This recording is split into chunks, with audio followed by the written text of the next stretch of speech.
The cameras were everywhere.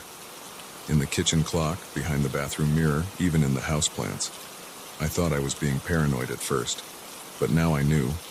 Someone had been watching my every move for days. It was supposed to be an easy gig. My college roommate's parents needed someone to watch their house while they were on a 2-week European vacation. The pay was good, the house was nice, and I'd have plenty of time to work on my thesis.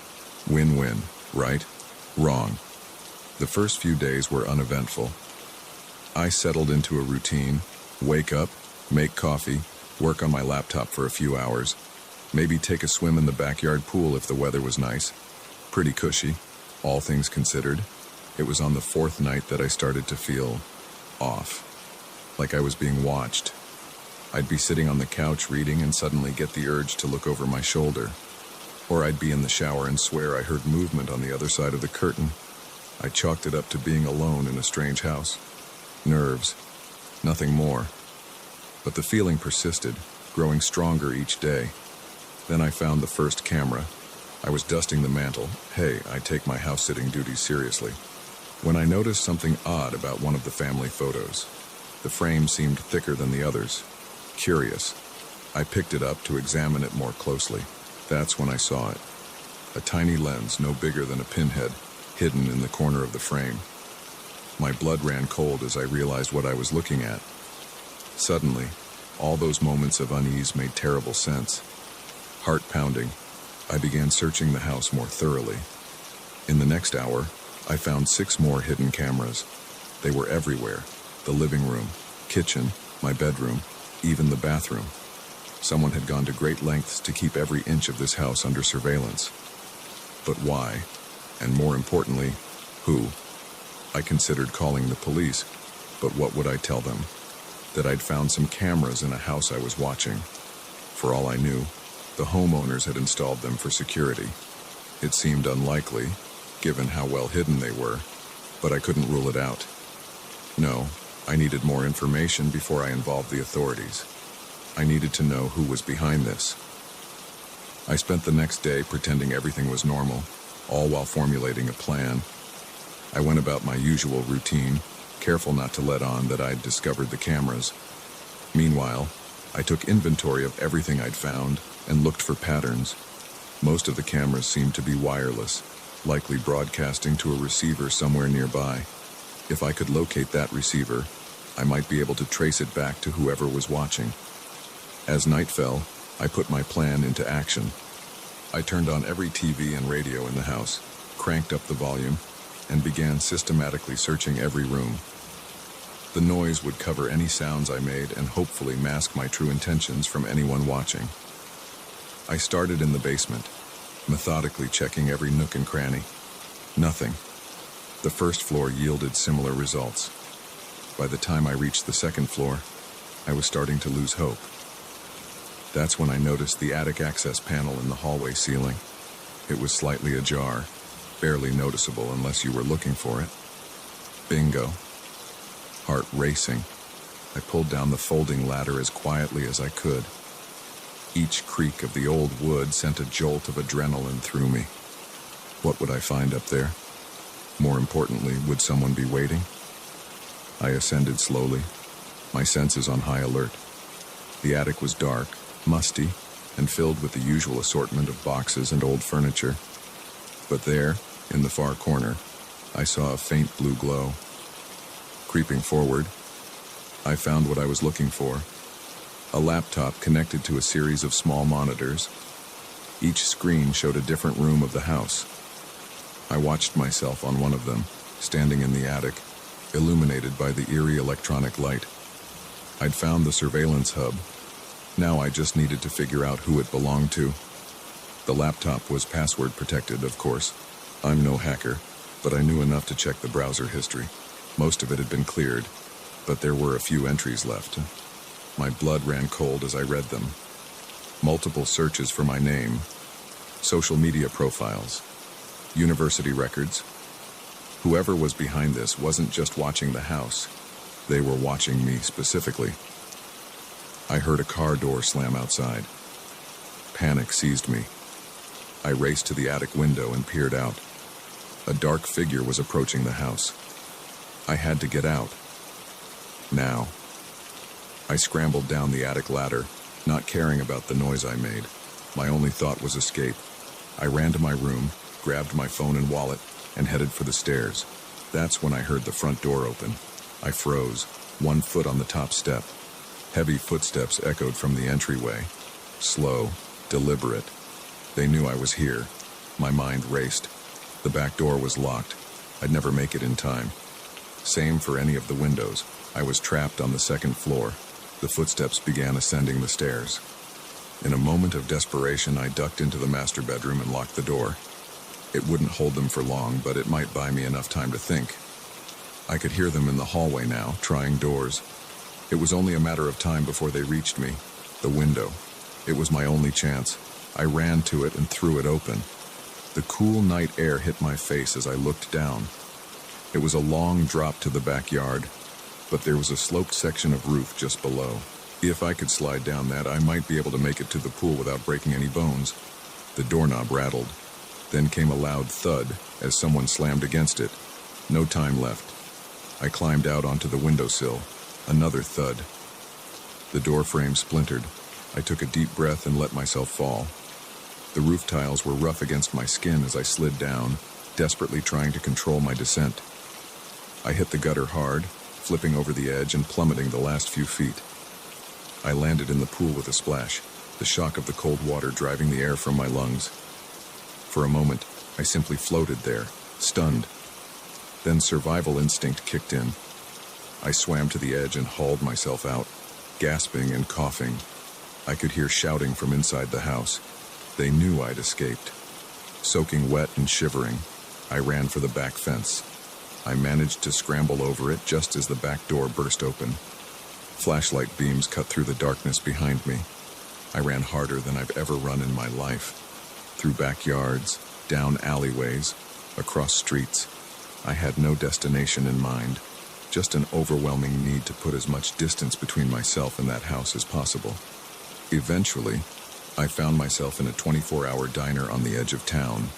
The waitress gave me a concerned look as I stumbled in, dripping wet and wild-eyed. I must have been quite a sight. "Honey, are you all right?" she asked, already reaching for the phone. I nodded, still trying to catch my breath. I need to call the police. The next few hours were a blur of questions and statements. I told the officers everything, the cameras, the attic, the intruder. They seemed skeptical at first, but something in my demeanor must have convinced them I was telling the truth. A team was dispatched to the house. They found the cameras, the surveillance equipment in the attic, everything just as I described. But of the intruder, there was no sign. Whoever had been watching me was gone, vanished into the night. The house's owners, reached in Europe, swore they knew nothing about any of it. The investigation was ongoing, they told me, but it might be a while before they had any real answers. In the meantime, I was left to pick up the pieces of my shattered sense of security. I moved in with a friend, unable to bear the thought of being alone. I jumped at every unexpected noise, flinched at every flashing light. Sleep became a luxury I could rarely afford. But worst of all was the lingering question that haunted my every waking moment. Why me? What had made me the target of such an elaborate scheme? And were they still out there, watching, waiting for another opportunity? I don't know if I'll ever feel truly safe again. The world seems darker now, full of hidden dangers and unseen eyes. But I survived. I escaped. And whatever comes next, I'll face it head on. After all, what doesn't kill you makes you stronger, right? I just hope I never have to test that theory again. The moment I saw his thumb jutting out from the ragged sleeve of his jacket, I knew I should have kept driving. But the rain was coming down in sheets, and something in his eyes made me stop. That decision would haunt me for the rest of my life. It was just past midnight, and I was on my way home from a late shift at the hospital. The highway stretched out before me, empty and dark, visibility reduced to a few feet ahead of my headlights. I was tired, the kind of bone-deep exhaustion that comes from 12 hours on your feet, dealing with other people's emergencies. Maybe that's why I didn't notice the sign sooner. I saw him standing on the shoulder, his form barely visible through the downpour. He was soaked to the skin, his clothes clinging to his thin frame. As I slowed down, he turned towards me, his face lighting up with hope. I rolled down the passenger window a crack. "Where you headed?" I called out over the sound of rain hammering my car roof. "Just down the road a ways," he replied, his voice surprisingly soft. "My car broke down, and I'm trying to get to the next town. I'd be real grateful for a ride." I hesitated for a moment. Every instinct told me to drive on, to leave the stranger in my rearview mirror. But the rain showed no signs of letting up, and I couldn't bring myself to leave someone stranded in this weather. "Hop in," I said, unlocking the door. He slid into the passenger seat, bringing with him the smell of wet clothes and something else I couldn't quite place. "Thanks, man," he said, flashing me a grateful smile. "You're a lifesaver." I pulled back onto the road, windshield wipers working overtime against the deluge.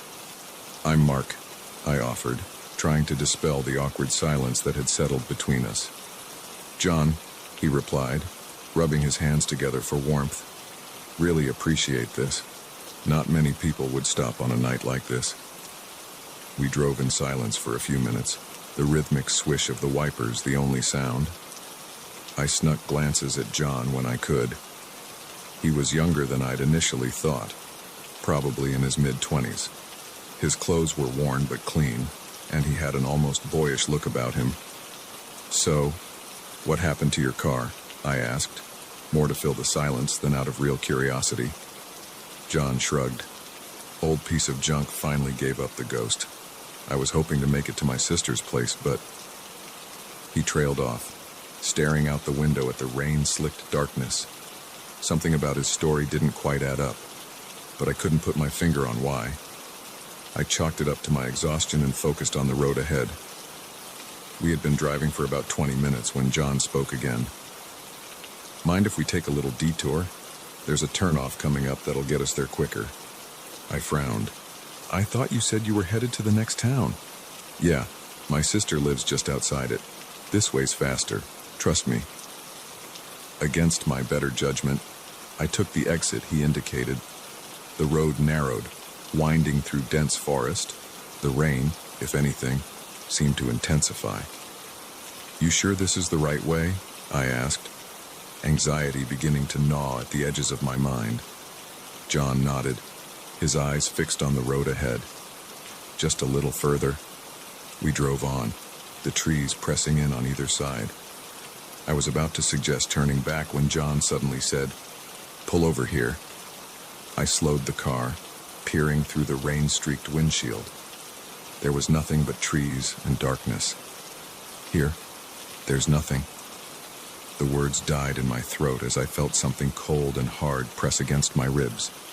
I turned slowly to see John holding a knife, all traces of his earlier friendliness gone.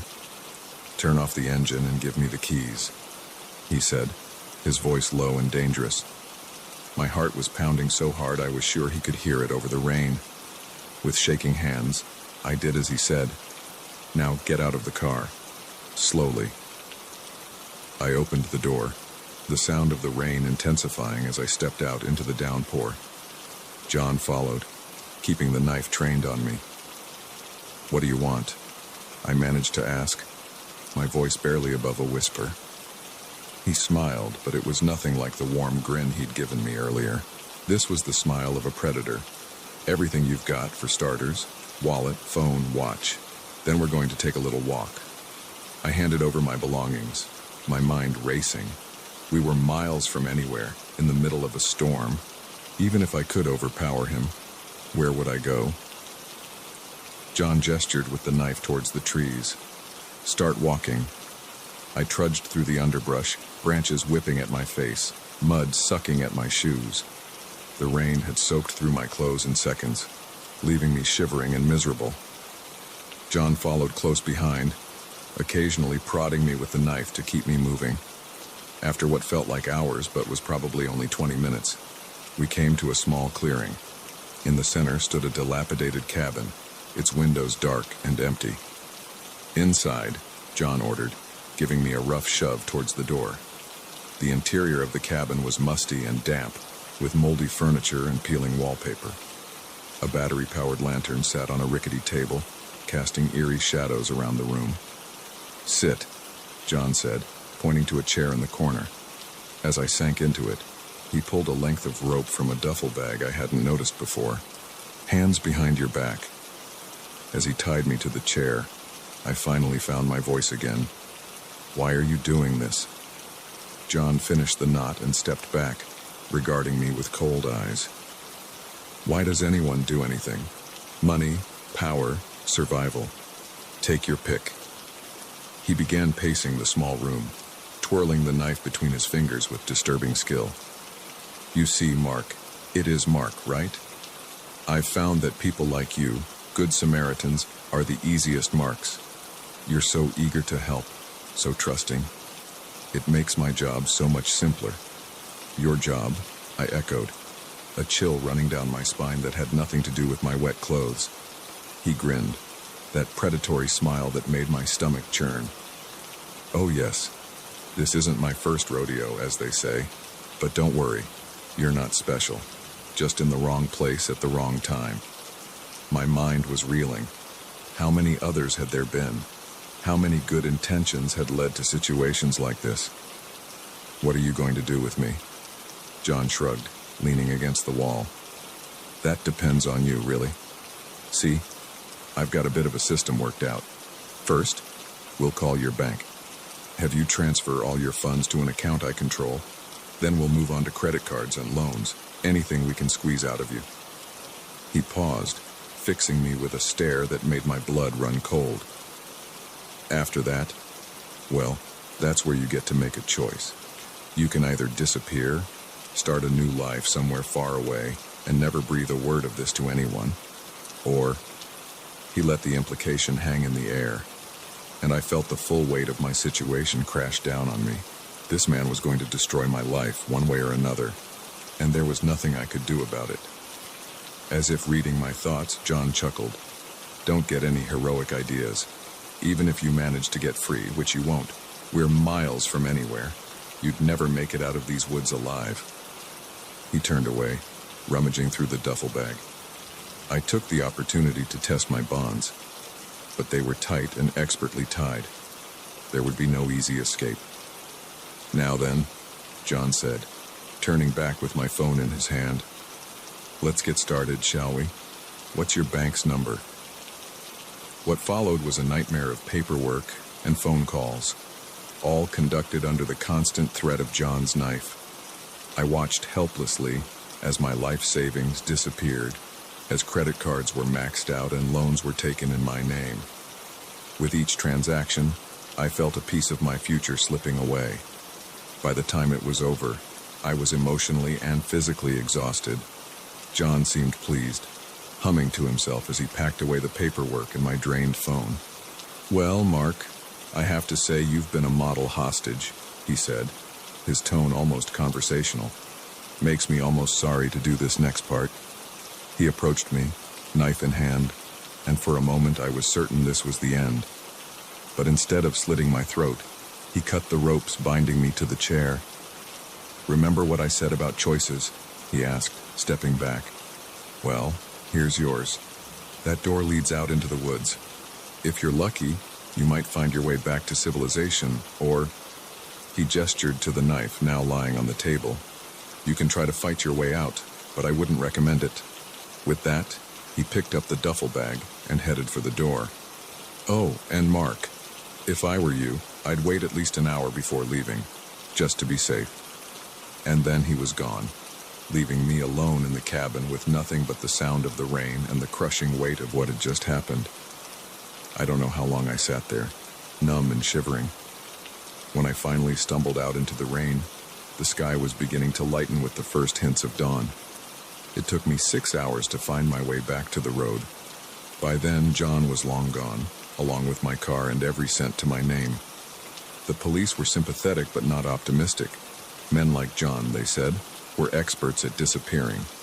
Now, months later, I'm still dealing with the fallout. My credit is ruined, my savings gone. I jump at every shadow and flinch at every act of kindness. But I'm alive, and slowly, I'm rebuilding. And if there's one lesson I've learned, it's this. Sometimes, the most dangerous predators are the ones that look just like us.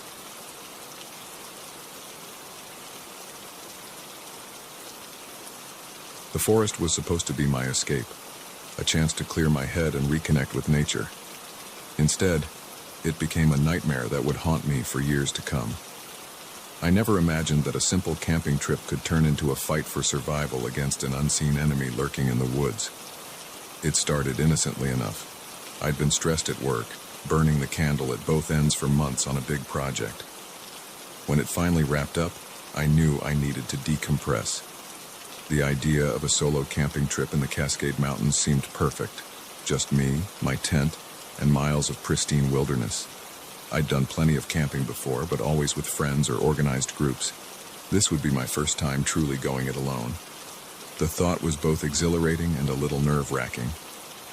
I picked a remote spot, about a day's hike from the nearest ranger station.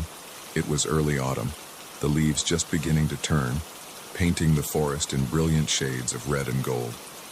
The air was crisp and clean, carrying the scent of pine and wild herbs. The hike-in was uneventful, though more challenging than I'd anticipated. By the time I reached my chosen campsite, a small clearing near a babbling stream, my muscles were aching pleasantly from the exertion. I set up camp, started a small fire, and settled in to watch the sunset, feeling more relaxed than I had in months. That first night passed peacefully. I slept better than I had in weeks, lulled by the gentle sounds of the forest. The next morning, I woke early, eager to explore my surroundings. I spent the day hiking, taking photos, and simply soaking in the tranquility of nature. It was exactly what I needed, a complete disconnect from the chaos of everyday life. As evening approached, I made my way back to camp, looking forward to another night under the stars. That's when things started to go wrong. As I neared my campsite, I noticed something odd. The air smelled different. There was an acrid tinge to it, almost chemical. It reminded me of the cleaning supplies we used at work, completely out of place in the middle of the wilderness. I slowed my pace, suddenly on edge. The forest seemed quieter than it should be, the usual chorus of birds and insects noticeably absent. Every instinct I had was screaming that something wasn't right. I approached my camp cautiously, eyes scanning the trees for any sign of disturbance. At first glance, everything looked normal. My tent was undisturbed, my gear where I'd left it. But then I saw it, a set of fresh footprints in the soft earth near my fire pit. They weren't mine. My heart began to race. Someone had been here while I was gone, but who and why? I was debating whether to pack up and leave when I heard voices in the distance. They were faint, but growing closer. Without thinking, I ducked behind a large fallen log, peering out through the underbrush. Two men emerged from the trees on the far side of the clearing. They were dressed in dark clothing, with heavy boots and gloves. Each carried a large duffel bag. They moved with purpose, clearly familiar with the terrain. "This looks good," one of them said, dropping his bag with a metallic clank. Far enough from the main trails, but still accessible. The other man nodded, scanning the area. His gaze passed over my hidden position, and I held my breath, willing myself to become invisible. "Let's get set up," he said. "We need to be operational by nightfall." They began unpacking their bags, and my blood ran cold as I saw what they contained. Chemical jugs, tubing, hot plates, all the components of a mobile drug lab. I'd stumbled upon a meth cooking operation in the middle of the national forest. I knew I needed to get out of there, to find help. But I was trapped. Any movement would give away my position, and I had no doubt these men would eliminate any witnesses to their operation. So I waited, barely breathing, as the men set up their lab. The acrid smell grew stronger, burning my nostrils. I watched as they mixed chemicals, the process horrifyingly efficient. These weren't amateurs. This was a professional operation. Hours passed. The sun began to set, casting long shadows across the clearing. I was stiff from staying motionless for so long, my muscles screaming for relief. But the fear of discovery kept me frozen in place. As full darkness fell, more men arrived. I counted 5 in total, all with the same hard, dangerous look about them. They spoke in low voices, discussing distribution routes and meeting points. I realized I was overhearing details of a major drug trafficking operation. I must have shifted slightly, trying to ease the cramp in my leg. A twig snapped beneath me, the sound deafening in the quiet night. Everyone in the clearing froze. "What was that?" one of the men asked, his hand moving to his waistband where I could see the outline of a gun. "Probably just an animal," another replied, but he didn't sound convinced. "Check it out," the first man ordered. "We can't take any chances."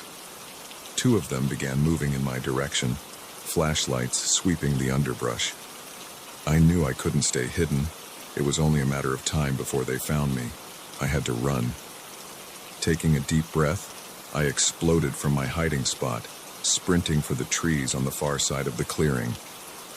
Shouts erupted behind me, followed by the sound of pursuing footsteps. I ran blindly through the forest, branches whipping at my face, roots threatening to trip me with every step. I could hear them behind me, gaining ground. They knew these woods better than I did, and they were fresher, not stiff from hours of hiding. A gunshot rang out, the bullet whizzing past my ear to embed itself in a nearby tree.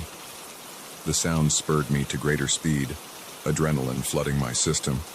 I had no plan, no destination in mind. My only thought was to put as much distance between myself and those men as possible, but I knew I couldn't keep running forever. I needed to hide, to somehow throw them off my trail. Ahead, I saw the ground sloping downward. The sound of rushing water reached my ears. The stream I'd camped near must widen into a river somewhere ahead. An idea formed, born of desperation. I angled towards the sound of water, pushing myself to my absolute limit. The shouts behind me were growing closer. Another shot rang out, closer this time. Then suddenly, the trees opened up and I was at the edge of a cliff. Below, maybe 30 feet down, I could see the river, swollen with recent rains, churning white in the moonlight. I didn't hesitate. As another bullet sparked off the rocks near my feet, I launched myself off the cliff. The fall seemed to last forever.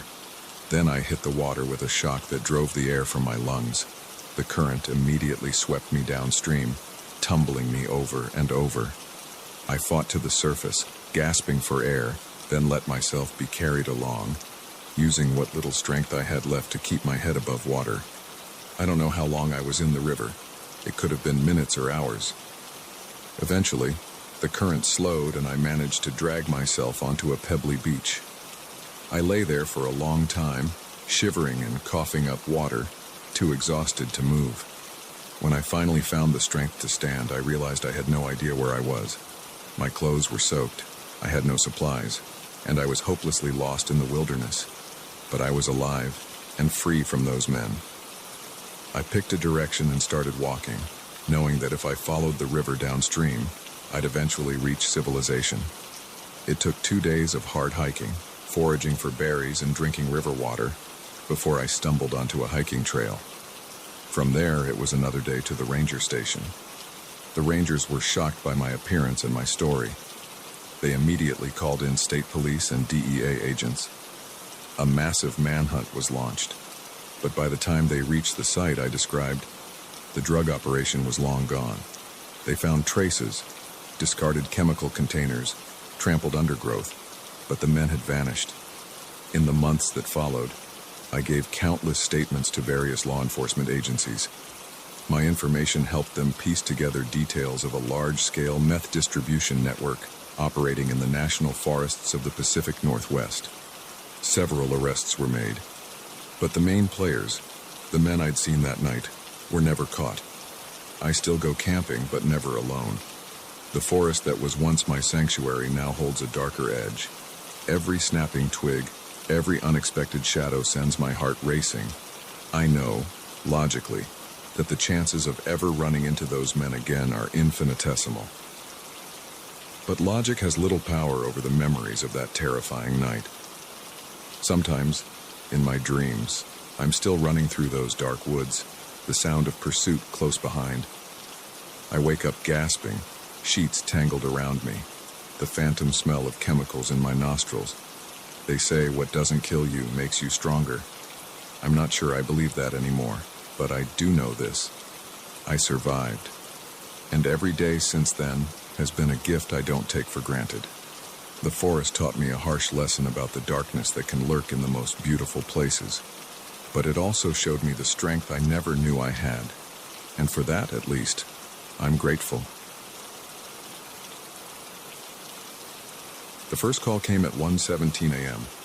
I remember because I was staring at the clock, willing the hands to move faster, counting down the minutes until my shift ended. I never should have answered, but I did. And that's when the nightmare began. My name's Alex, and I work the graveyard shift at WKRP, a small radio station in the middle of nowhere, Ohio. It's usually a pretty easy gig. Play some tunes, take a few requests, try not to fall asleep. Most nights, the hardest part is staying awake. This wasn't most nights. It started like any other shift. I rolled in around midnight, relieved the evening DJ, and settled in for 6 hours of classic rock and the occasional caller looking to hear their favorite song. The studio was small, just a soundboard, a couple of monitors, and a window looking out over the empty parking lot. It wasn't much, but it was my domain from midnight to 6 a.m. The first couple of hours went by without incident. I played the usual mix of Led Zeppelin, Pink Floyd, and Bob Seger, peppered with a few local ads and weather updates. It was a quiet night, even by our standards. No calls, no requests, just me and the music. Then, at 1:17 a.m., the request line lit up. I answered with my usual spiel. You're live on WKRP. What can I play for you tonight? There was silence on the other end. Just as I was about to hang up, thinking it was a prank call, I heard breathing. Slow, deliberate breathing. Hello? I said, a little unnerved. Anyone there? Play something for me? A man's voice said. It was low, almost a whisper, with an odd quality to it that I couldn't quite place. Sure thing, I replied, trying to sound upbeat. What would you like to hear? Surprise me, he said, and then the line went dead. I shrugged it off. Late-night callers can be weird sometimes, and this was hardly the strangest request I'd ever gotten. I queued up Hotel California by the Eagles and went back to scrolling through my phone. 15 minutes later, the phone rang again. Same number. WKRP. What can I do for you? I answered. You've got good taste, the voice said. It was the same guy. I was sure of it. What else can you play for me? I felt a chill run down my spine. Something about his tone made me uneasy. Sure, I said, trying to keep my voice steady. Any preferences? I trust your judgment, he said, and hung up again. Now I was starting to get freaked out. I looked out the window, half expecting to see someone standing in the parking lot, watching me. But it was empty. Just my beat-up Honda sitting under the flickering streetlight. I played Stairway to Heaven, more to calm my own nerves than anything else. As the last notes faded out, the phone rang again. I stared at it, my hand hovering over the receiver. Part of me wanted to ignore it, to let it ring until whoever it was gave up. But I knew I couldn't. It was my job to answer, no matter how creeped out I was. WKRP, I said, my voice shaking slightly. I can see why people listen to you, the man said. His voice was different this time, harder, more intense. The way you choose the songs, the way you speak, it's captivating. My blood ran cold. Who is this? I demanded. He chuckled, a sound that made my skin crawl. Just a fan, Alex. A very dedicated fan. He knew my name. How did he know my name? We never used our real names on air, just silly DJ monikers. Mine was the Night Owl. Look, I said, trying to keep my voice firm. I don't know who you are or what you want, but this isn't funny. Please don't call again. Oh, but I will, he said. I'm closer than you think, Alex. I'm watching. The line went dead. My hands were shaking as I put down the phone. I looked around the small studio, suddenly feeling very exposed. The windows that usually made the room feel less claustrophobic now seemed like huge vulnerabilities. Anyone could be out there, looking in, and I'd never know. I tried to shake it off, to convince myself it was just some creep getting his kicks by scaring the late-night DJ. But I couldn't shake the feeling of eyes on me, watching my every move. The next hour passed in a blur of paranoia. I jumped at every sound, peered out the window at every shadow. The phone remained silent, but somehow that was worse. The anticipation was killing me. At 3:02 a.m., it rang again. I answered without speaking. You should be more careful, Alex, the voice said. It was calm, almost soothing, which somehow made it even more terrifying. You never know who might be listening or watching. What do you want? I whispered. To play a game, he replied. It's simple. I'll give you a choice of songs to play. If you choose correctly, nothing happens. Choose wrong, and, well, let's just say the consequences will be unpleasant. My mind was reeling. This couldn't be happening. Things like this don't happen in real life, only in movies or crime novels. But the fear I felt was very, very real. I'm hanging up now, I said, my voice surprisingly steady. I'm calling the police.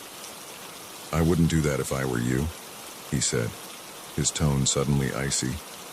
Not if you want your sister to remain safe. My heart stopped. What did you say? Sarah, isn't it? Lives over on Elm Street. Cute little house, blue shutters. Would be a shame if something happened to her. Panic surged through me. How did he know about Sarah? How did he know where she lived? Leave her out of this, I said, my voice cracking.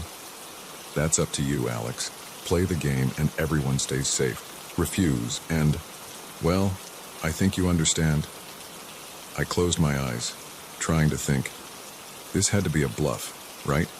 There was no way he could actually hurt Sarah, but could I take that chance? Fine, I said, defeated. What's the game? Excellent, he purred. Let's start easy.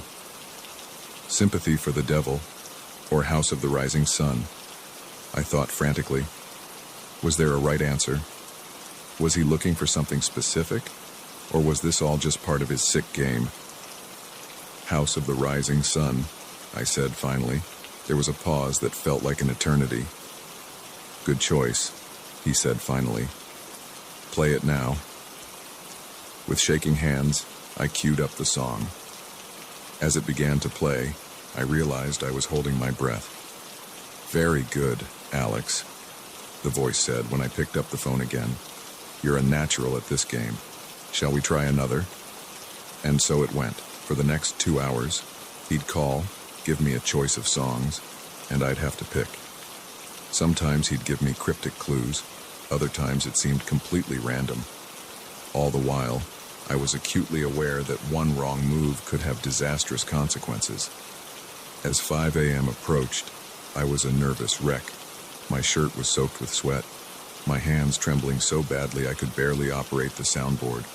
But I'd made it this far without a wrong choice. The phone rang one last time.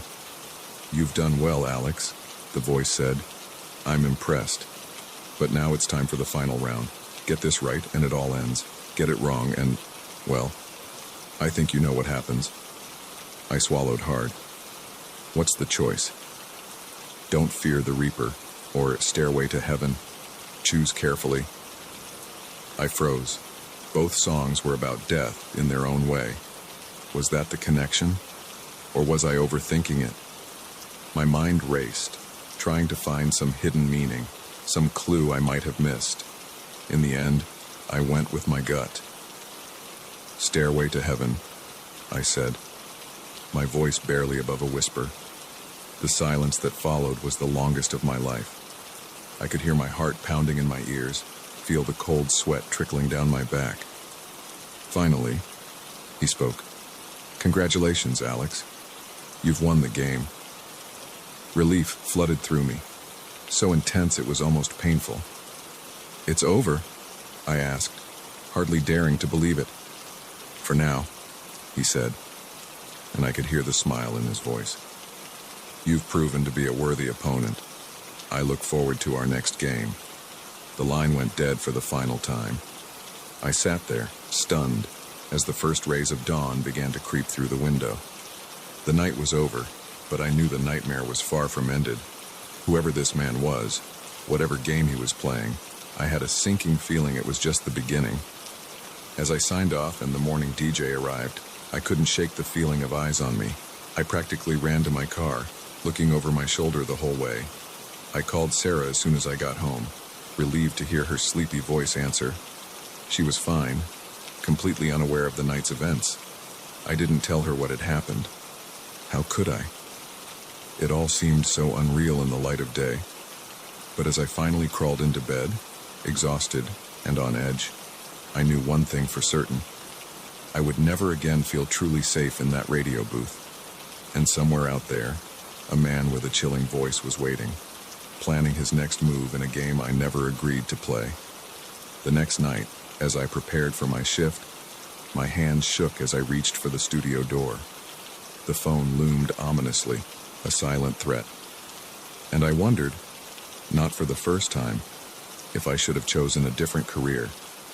But I knew, deep down, that it wouldn't matter. He had found me once. He could find me again. The game, it seemed, was far from over.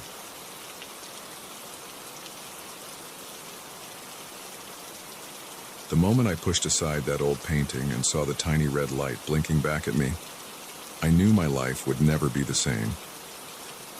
What I thought was a charming fixer-upper was about to become my own personal house of horrors. I'd always dreamed of owning my own home, a place where I could put down roots and really make my mark. When I stumbled across the listing for the old Victorian on Maple Street, it seemed too good to be true. The price was surprisingly low for the area, and despite its obvious need for some TLC, the bones of the house were solid. The real estate agent, a bubbly woman named Karen, was almost too eager to close the deal. Looking back, I should have seen that as a red flag, but I was blinded by the prospect of finally having a place to call my own.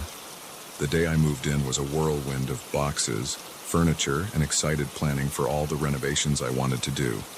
It wasn't until that evening, as I was settling in for my first night in the new house, that I noticed something odd. I was hanging a mirror in the hallway when I caught a glimpse of something behind one of the old paintings left by the previous owner. Curious, I took the painting down and found myself staring at a small, blinking red light embedded in the wall. At first, I thought it might be some kind of outdated security system, but as I looked closer, I realized with a growing sense of unease that it was a camera, a very small, very modern camera. My heart racing, I began to search the rest of the house. In the living room, I found another camera hidden in a vent. In the kitchen, one was tucked behind the microwave. Even in the bathroom, I discovered a tiny lens peering out from behind the mirror. By the time I finished my search, I had found no less than 12 hidden cameras throughout the house. The realization hit me like a punch to the gut. Someone had been watching, and given the placement of some of the cameras, they'd been watching very intimate moments. I felt violated, exposed, and utterly terrified. Who had put these cameras here? The previous owner? The real estate agent? Or was there someone else, and someone I didn't even know about, who had access to my most private moments? With shaking hands, I called the police. They arrived quickly, and I led them through the house, pointing out each camera I had found. The officers were grim-faced as they documented everything. They told me they'd need to bring in a specialist to remove the cameras and analyze them for any clues about who might have installed them. As they worked, I sat on my front porch, trying to process what was happening. The home I had been so excited about just hours ago now felt tainted, unsafe. I couldn't stop thinking about all the things I had done since moving in, all the private moments that might have been captured and viewed by God knows who. The police finished their initial investigation around midnight. They advised me to stay somewhere else for the night while they continued to process the scene. I nodded numbly, threw some clothes in a bag, and drove to a nearby hotel. I barely slept that night, my mind racing with questions and fears. Who was watching me? What did they want? And most terrifyingly, were they still out there? The next morning, I met with a detective at the police station. She was a stern-looking woman named Rodriguez, with kind eyes that contrasted with her no-nonsense demeanor. "Miss Johnson," she began, "I'm not going to sugarcoat this. The situation is serious. The cameras we found in your home are high-end, professionally installed. This wasn't some peeping Tom with a hobby. Whoever did this knew what they were doing." I felt my stomach drop. "Do you know who it was?" I asked, dreading the answer. Detective Rodriguez shook her head. "Not yet, but we're working on it. We've pulled the property records and we're looking into everyone who's had access to the house in the past few years. Previous owners, real estate agents, maintenance workers, everyone." She paused, fixing me with a serious look. "In the meantime, I have to ask, is there anyone who might want to watch you? An ex-partner, perhaps? Someone you've had trouble with?" I shook my head, feeling a bit offended at the implication. "No, nothing like that. I'm pretty boring, honestly. I can't imagine why anyone would want to spy on me." Rodriguez nodded, seemingly satisfied with my answer. "All right, well, we'll keep digging. In the meantime, we've removed all the cameras we could find. We'll have a team do another sweep to make sure we didn't miss anything, but Ms. Johnson, I have to be honest with you. Your house is now a crime scene. It might be a while before you can move back in." I nodded, feeling a mix of relief and despair. On one hand, I couldn't imagine going back to that house, knowing what had happened there. On the other, it was my home. I had poured my savings into it, had so many plans for it. The idea of losing it was heartbreaking. As I left the police station, I felt lost. Where was I supposed to go? What was I supposed to do? I ended up back at the hotel, staring at the bland walls and generic artwork, feeling more alone than I ever had in my life. Days turned into weeks. The police investigation continued, but they seemed no closer to finding out who had bugged my house. I was living out of a suitcase, bouncing between hotels and the spare rooms of sympathetic friends. My life was on hold, and the constant state of uncertainty was taking its toll. It was during this time that I started noticing other strange things. Calls from unknown numbers that would hang up as soon as I answered. A car that seemed to be parked on my street every time I drove by the house. Once, I could have sworn I saw a figure watching me from the window of my house, but when I looked again, they were gone. I tried to tell myself I was being paranoid, that the stress of the situation was making me see things that weren't there, but the feeling of being watched, of being hunted, never went away. About a month after the discovery of the cameras, Detective Rodriguez called me in for another meeting. As soon as I saw her face, I knew it wasn't good news. "We've hit a dead end," she said, her voice tinged with frustration. The cameras were purchased with cash from various electronic stores across 3 states. The installation was done professionally, but we can't find any record of who might have done it. And the previous owners of the house check out. They're an elderly couple who moved to Florida. They seem just as shocked about this as you are. I felt my last bit of hope drain away. "So what does that mean?" I asked, my voice small. Rodriguez sighed. "It means we don't have enough to go on. We'll keep the case open, of course, but I'm sorry, Mrs. Johnson. I don't think we're going to be able to find who did this." I left the station in a daze. The idea that I might never know who had violated my privacy, who had turned my dream home into a nightmare, was almost too much to bear.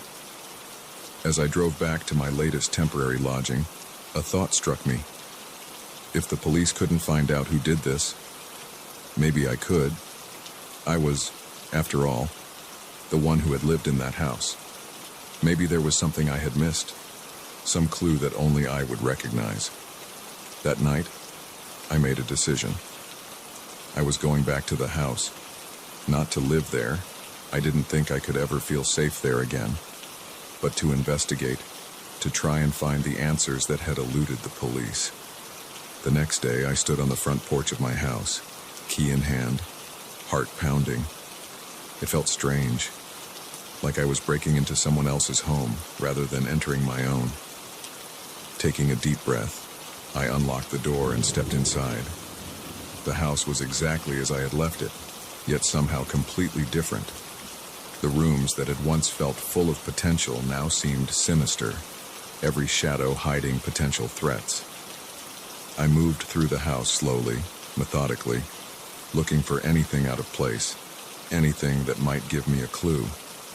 In the master bedroom, I noticed something I hadn't before. There was a small mark on the baseboard.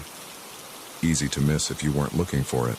I knelt down to examine it closer and realized it was a tiny arrow, pointing towards the closet.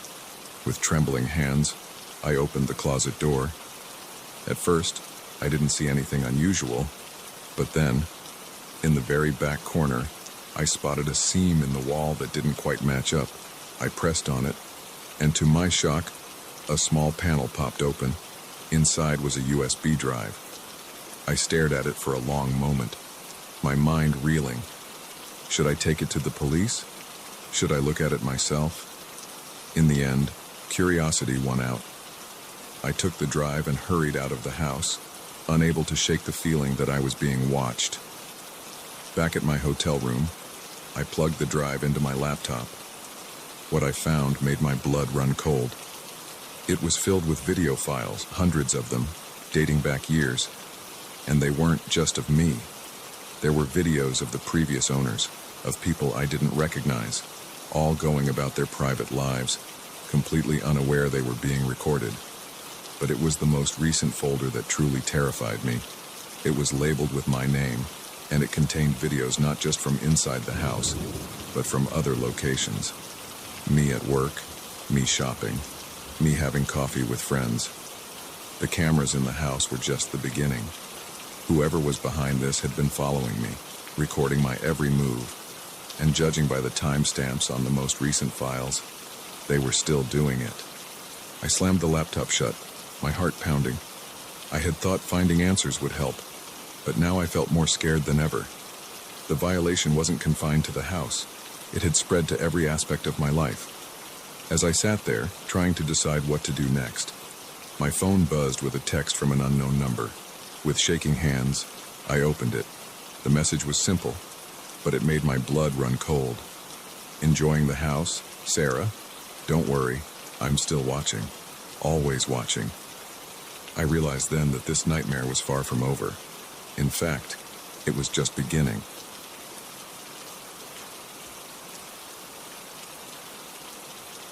The moment I saw his eyes in my rearview mirror, I knew I'd made a terrible mistake. What should have been a routine delivery had turned into a nightmare, and now I was trapped in my own car with a man who clearly had no intention of letting me go. It was supposed to be my last run of the night. I'd been driving for DoorDash for about 6 months, trying to make some extra cash to pay off my student loans. Most nights were uneventful. Pick up food, drop it off, repeat. But this night was different from the start. The order came in just as I was about to call it quits. It was for a place I'd never heard of, some hole-in-the-wall joint on the outskirts of town. The delivery address was even further out, a lone house down a long, winding road. I hesitated for a moment, my gut telling me something was off. But the promised tip was generous, and I figured one more delivery wouldn't hurt. I should have listened to my instincts. The restaurant was sketchy, to say the least. A rundown shack with flickering neon signs and windows so grimy you couldn't see inside. The guy who handed me the food barely looked at me, just shoved a greasy paper bag into my hands and grunted something that might have been, "Have a nice night." As I drove to the delivery address, the houses became fewer and farther between. The road narrowed, twisting through dense woods. My GPS kept losing signal, leaving me to navigate by the vague directions I'd memorized. Finally, I saw it, a solitary mailbox with the right number. The driveway was long and unpaved, leading to a house set far back from the road. No lights were on, and for a moment I considered just leaving the food at the end of the driveway. But I needed that tip, so I steeled my nerves and drove up. The house was old and in disrepair, paint peeling and shutters hanging askew. No cars in sight. I sat in my car for a moment, debating whether to approach. That's when I saw movement in one of the darkened windows. Taking a deep breath, I grabbed the food and got out. The gravel crunched under my feet as I approached the porch, each step feeling heavier than the last. I rang the doorbell, hearing it echo inside the house. For a long moment, nothing happened. Then, slowly, the door creaked open. The man who answered was tall and gaunt, with deep-set eyes that seemed to bore right through me. He smiled, but it didn't reach his eyes. "Ah, my dinner has arrived," he said, his voice oddly formal. "Please, come in. I'll get your payment." Every alarm bell in my head was ringing, but I found myself stepping inside anyway. The interior of the house was as run down as the outside, with peeling wallpaper and the musty smell of decay. The man disappeared into another room, leaving me standing awkwardly in the entryway. I could hear him rummaging around, muttering to himself. That's when I noticed the photos on the wall. They were all of women, dozens of them, in what looked like candid shots. Some seemed to be taken from a distance, as if the subjects didn't know they were being photographed. A chill ran down my spine as I realized many of the photos were of delivery drivers, still in their uniforms. I knew I had to get out of there. Now, I turned to leave, but the man was suddenly there, blocking the door. The smile was gone from his face, replaced by a cold, calculating look. "Leaving so soon?" he asked, his voice low and menacing. "But we haven't even had dinner yet." I tried to push past him, but he was stronger than he looked. He grabbed my arm, his grip like iron. "I'm afraid I can't let you go," he said, almost apologetically. "You see, I've been waiting for someone like you for a very long time." What happened next is a blur. I remember struggling, screaming, the sound of something breaking. Somehow, I managed to break free and run. I could hear him behind me, his footsteps heavy on the old floorboards. I burst out of the house and sprinted to my car, fumbling with the keys. Just as I got the door open, I felt his hand on my shoulder. In a panic, I whirled around, my keys clutched between my fingers like a weapon. I must have caught him by surprise because he stumbled back, giving me just enough time to dive into my car and lock the doors. My hands were shaking so badly I could barely get the key in the ignition. The engine roared to life just as the man slammed into my driver's side window. I threw the car into reverse, tires spinning on the gravel as I backed down the driveway at dangerous speed. I thought I was free. I was wrong. As I turned onto the main road, I saw headlights in my rearview mirror. He was following me in his own car, gaining ground quickly. The next hour was the most terrifying of my life. I sped through the dark country roads, taking random turns, trying desperately to lose him. But he stayed right on my tail, sometimes pulling up alongside me, trying to run me off the road. My phone had no signal out here. I was on my own, running low on gas, with a madman in pursuit. I knew I couldn't keep this up much longer. Then, like a miracle, I saw lights ahead, a gas station, still open despite the late hour. I screeched into the parking lot, horn blaring, and threw myself out of the car. The attendant, an older man, looked startled as I burst into the store. "Please," I gasped. "Call the police. There's a man after me." The attendant didn't ask questions, just picked up the phone and dialed 911. I watched through the window as my pursuer's car slowed, then sped past the gas station. He was gone, at least for now. The police arrived about 20 minutes later. I gave them my statement, described the man and his house. They seemed to take it seriously, especially when I mentioned the photos. They told me they'd investigate, but advised me to stay somewhere else for the night, just in case. I ended up at a motel on the other side of town, too wired to sleep. Every car that passed made me jump. Every shadow seemed to hide a threat. The next day, I got a call from the detective assigned to my case. They had found the house, but it was empty. No sign of the man, and disturbingly, no sign of the photos I had described. They were keeping an eye out, but without more evidence, there wasn't much they could do. I quit my delivery job that day. The extra money wasn't worth the risk. But even as weeks passed and nothing happened, I couldn't shake the feeling of being watched. I'd catch glimpses of a car that looked like his, or see a tall figure out of the corner of my eye that would be gone when I turned to look. Maybe it was just paranoia. Maybe he had moved on, found another target. But late at night, when the house is quiet and the shadows seem to move, I can still see his eyes in my rearview mirror. And I know, deep down, that he's still out there, waiting, watching. I've moved since then, changed my name, done everything I can to disappear. But sometimes, when I'm driving late at night and I see headlights behind me, I feel that same panic rising in my throat. And I wonder if this is the night he'll find me again. Because the truth is, you never really escape something like that. The fear becomes a part of you, a shadow that follows you everywhere. Every stranger could be a threat. Every dark road could lead to danger. I've tried to move on with my life. I have a new job, new friends. I even started dating again, though I'm always careful to meet in public places and I never let anyone know where I live. But the experience changed me in ways I'm still trying to understand. I'm more cautious now, more aware of my surroundings. I've taken self-defense classes and I always carry pepper spray. Some might call it paranoia, but I call it survival.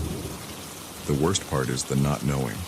Not knowing if he's still looking for me, if I'll ever truly be safe. Every time my phone rings with an unknown number, every time I get a delivery, every time I see a car that looks like his, I feel that same rush of fear. But I refuse to let him win. I refuse to live my life in constant fear. So I keep going, day by day, trying to reclaim the sense of safety I lost that night. It's not easy, and there are days when I want to just lock myself away from the world. But I push through, because the alternative is letting him take even more from me than he already has. I know now that the world can be a dangerous place, that evil can hide behind a smile and a promise of a generous tip, but I also know that I'm stronger than I ever thought possible. I survived that night, and I'll survive whatever comes next. So to the man who tried to make me his victim, you failed. I'm still here, still fighting, and no matter what happens, I won't let you win. You may have taken my sense of security, but you didn't take my life or my spirit. And someday, somehow, I'll find a way to truly feel safe again. Until then, I'll keep looking over my shoulder, keep checking my rearview mirror. Because the night isn't over yet, and the road ahead is long and dark.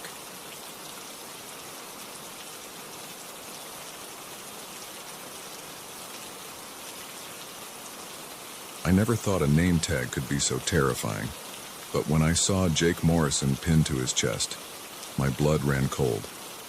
Jake, the quiet kid from chemistry class, now stood before me with eyes that burned with an intensity I'd never seen before. This wasn't the reunion I'd expected. It was the beginning of a nightmare.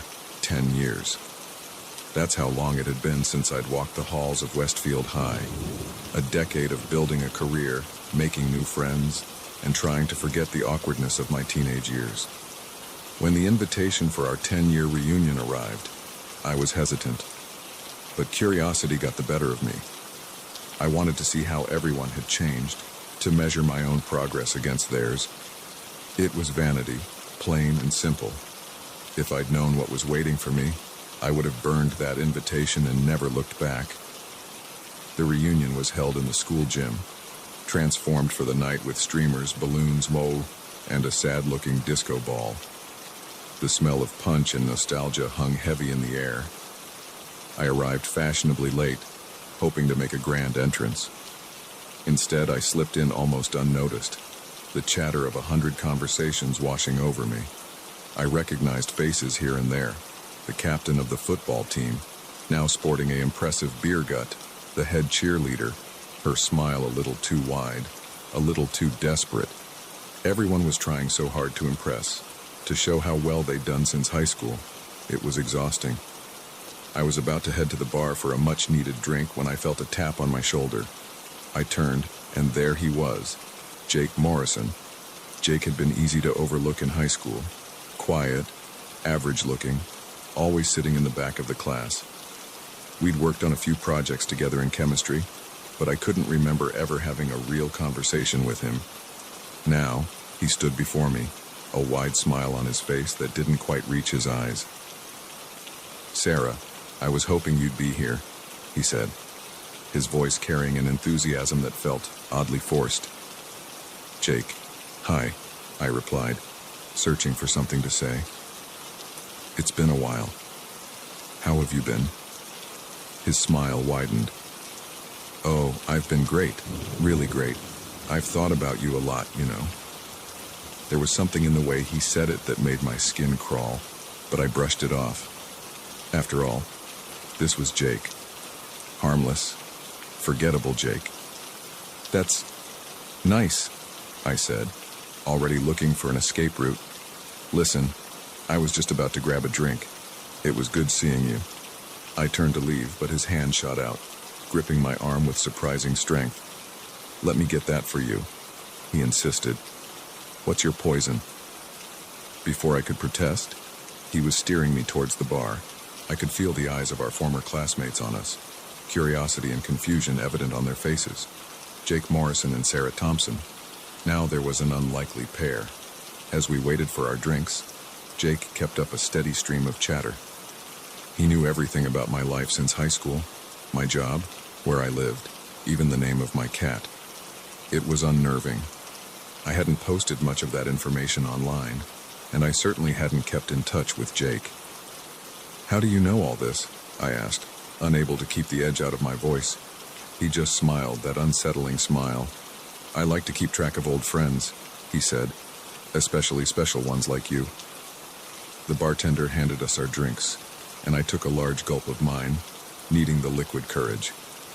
Jake watched me intently, his eyes never leaving my face. I felt like a bug under a microscope.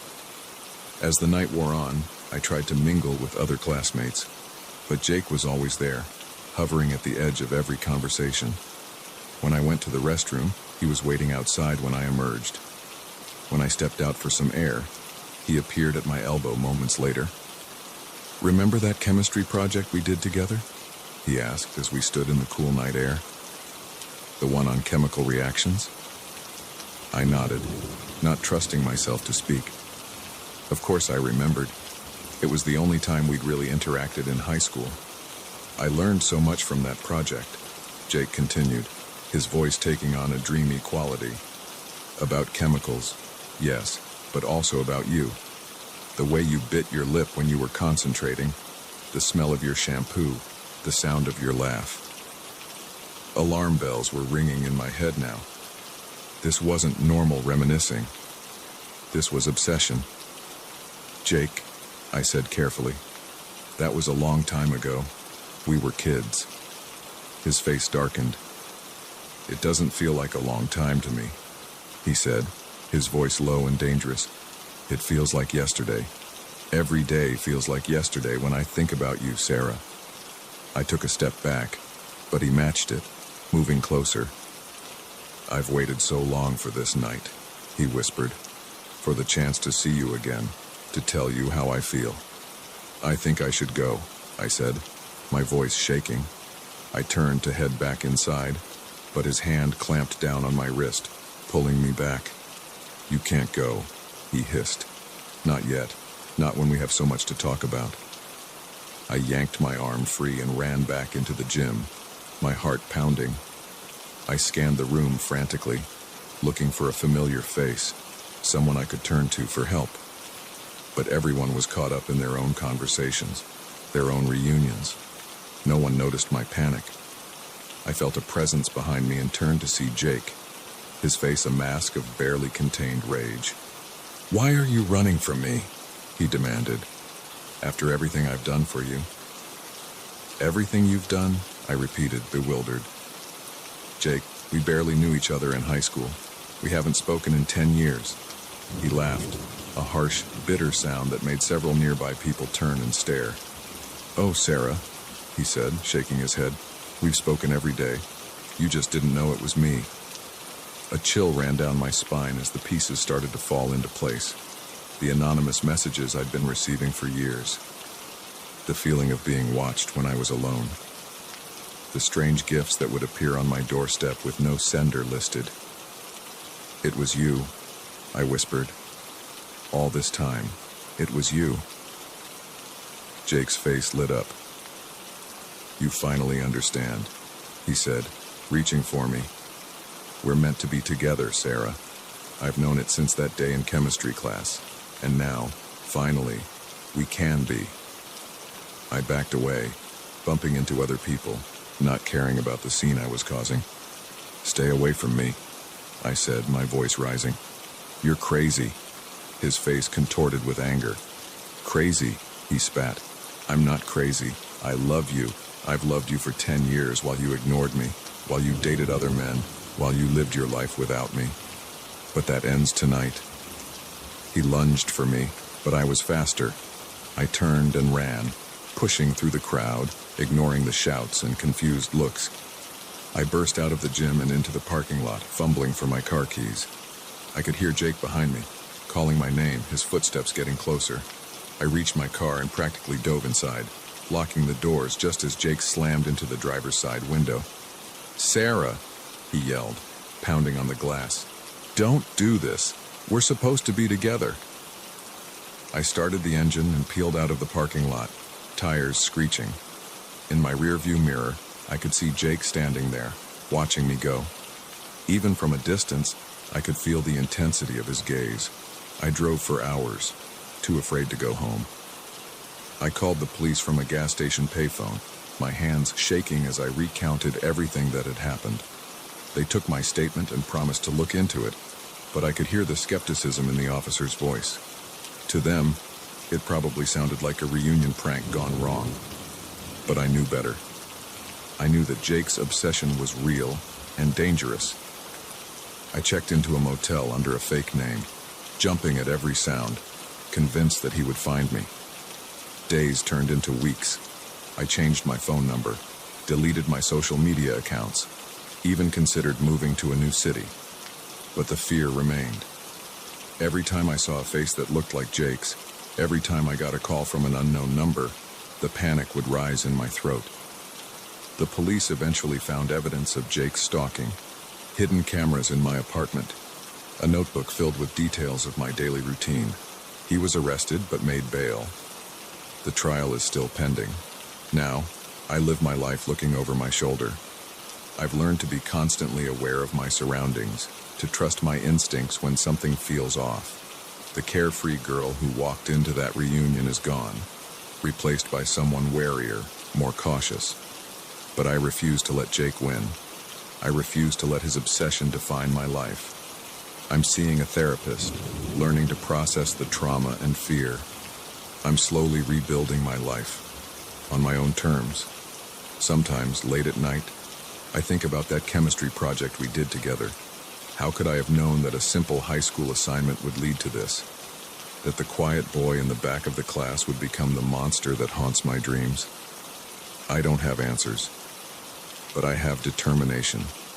Determination to reclaim my life, to find peace despite the fear. Jake may have taken my sense of security, but he can't take my strength. I survived his obsession, his stalking, his attack. I'll survive whatever comes next, because that's who I am now, a survivor, and no reunion, no obsession, no fear can change that. The girl who walked into that gym might be gone one, but the woman who walked out is stronger than ever, and she's ready for whatever comes next.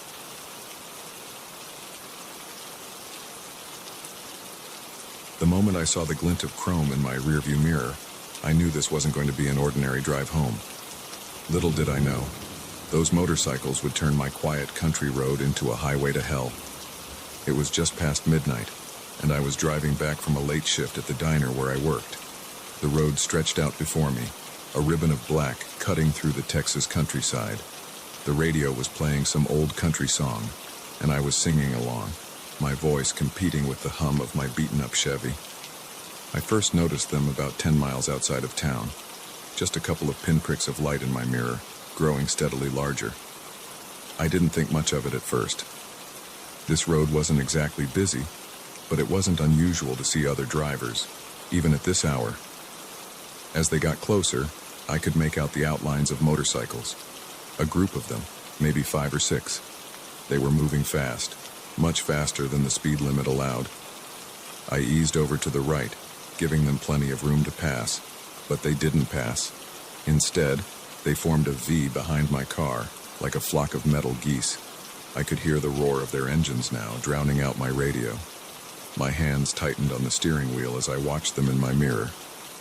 Just a bunch of guys out for a late-night ride, I told myself, trying to calm the unease growing in my stomach. They'll get bored and move on soon. They didn't. For the next 5 miles, they stayed right behind me, never falling back, never trying to pass. I could feel the vibration of their engines through my seat. My palms were sweating now, leaving damp marks on the steering wheel. I tried to focus on the road ahead, but my eyes kept darting to the rearview mirror. In the dim light, I could make out the riders. They all wore dark clothing and full-face helmets, their visors reflecting the glow of my taillights. Suddenly, one of them accelerated, pulling up alongside my car.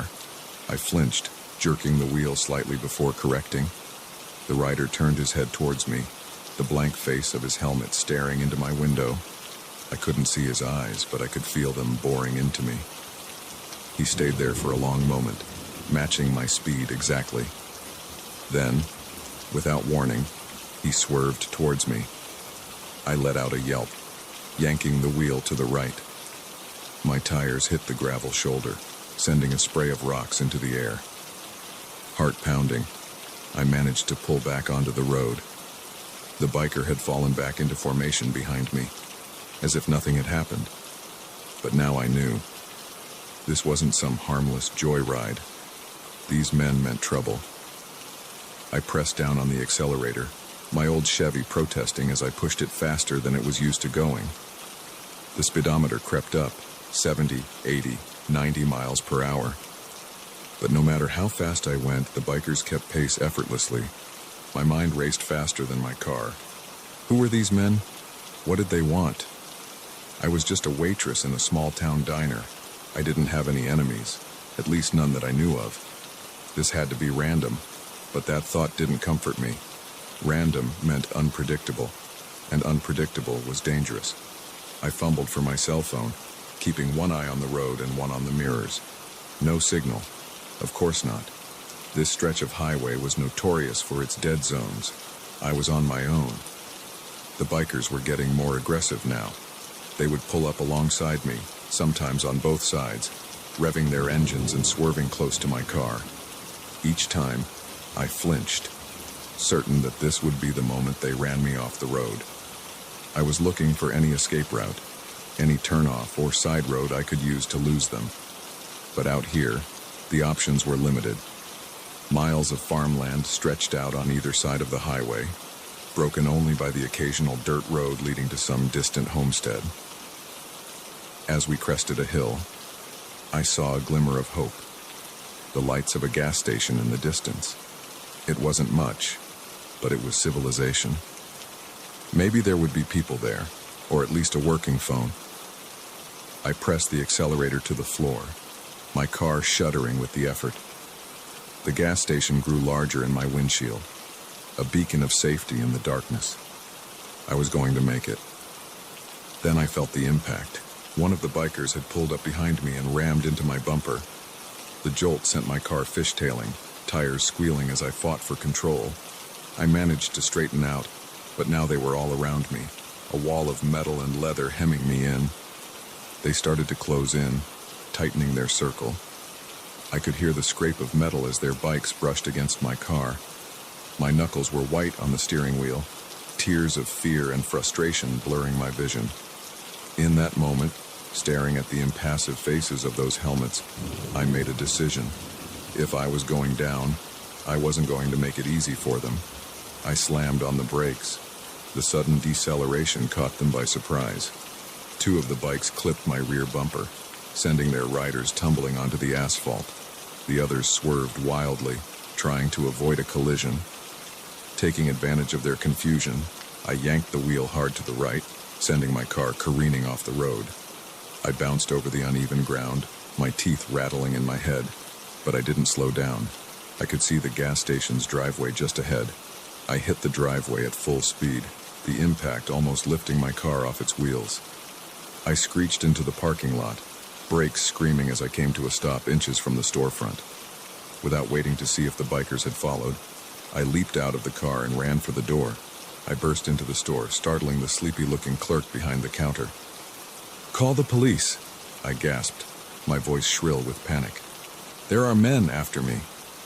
The clerk, to his credit, didn't hesitate. He grabbed the phone and started dialing as I ran to the window, peering out into the darkness. The highway was empty. No roar of engines, no glint of chrome in the moonlight. The bikers were gone, vanished as suddenly as they had appeared.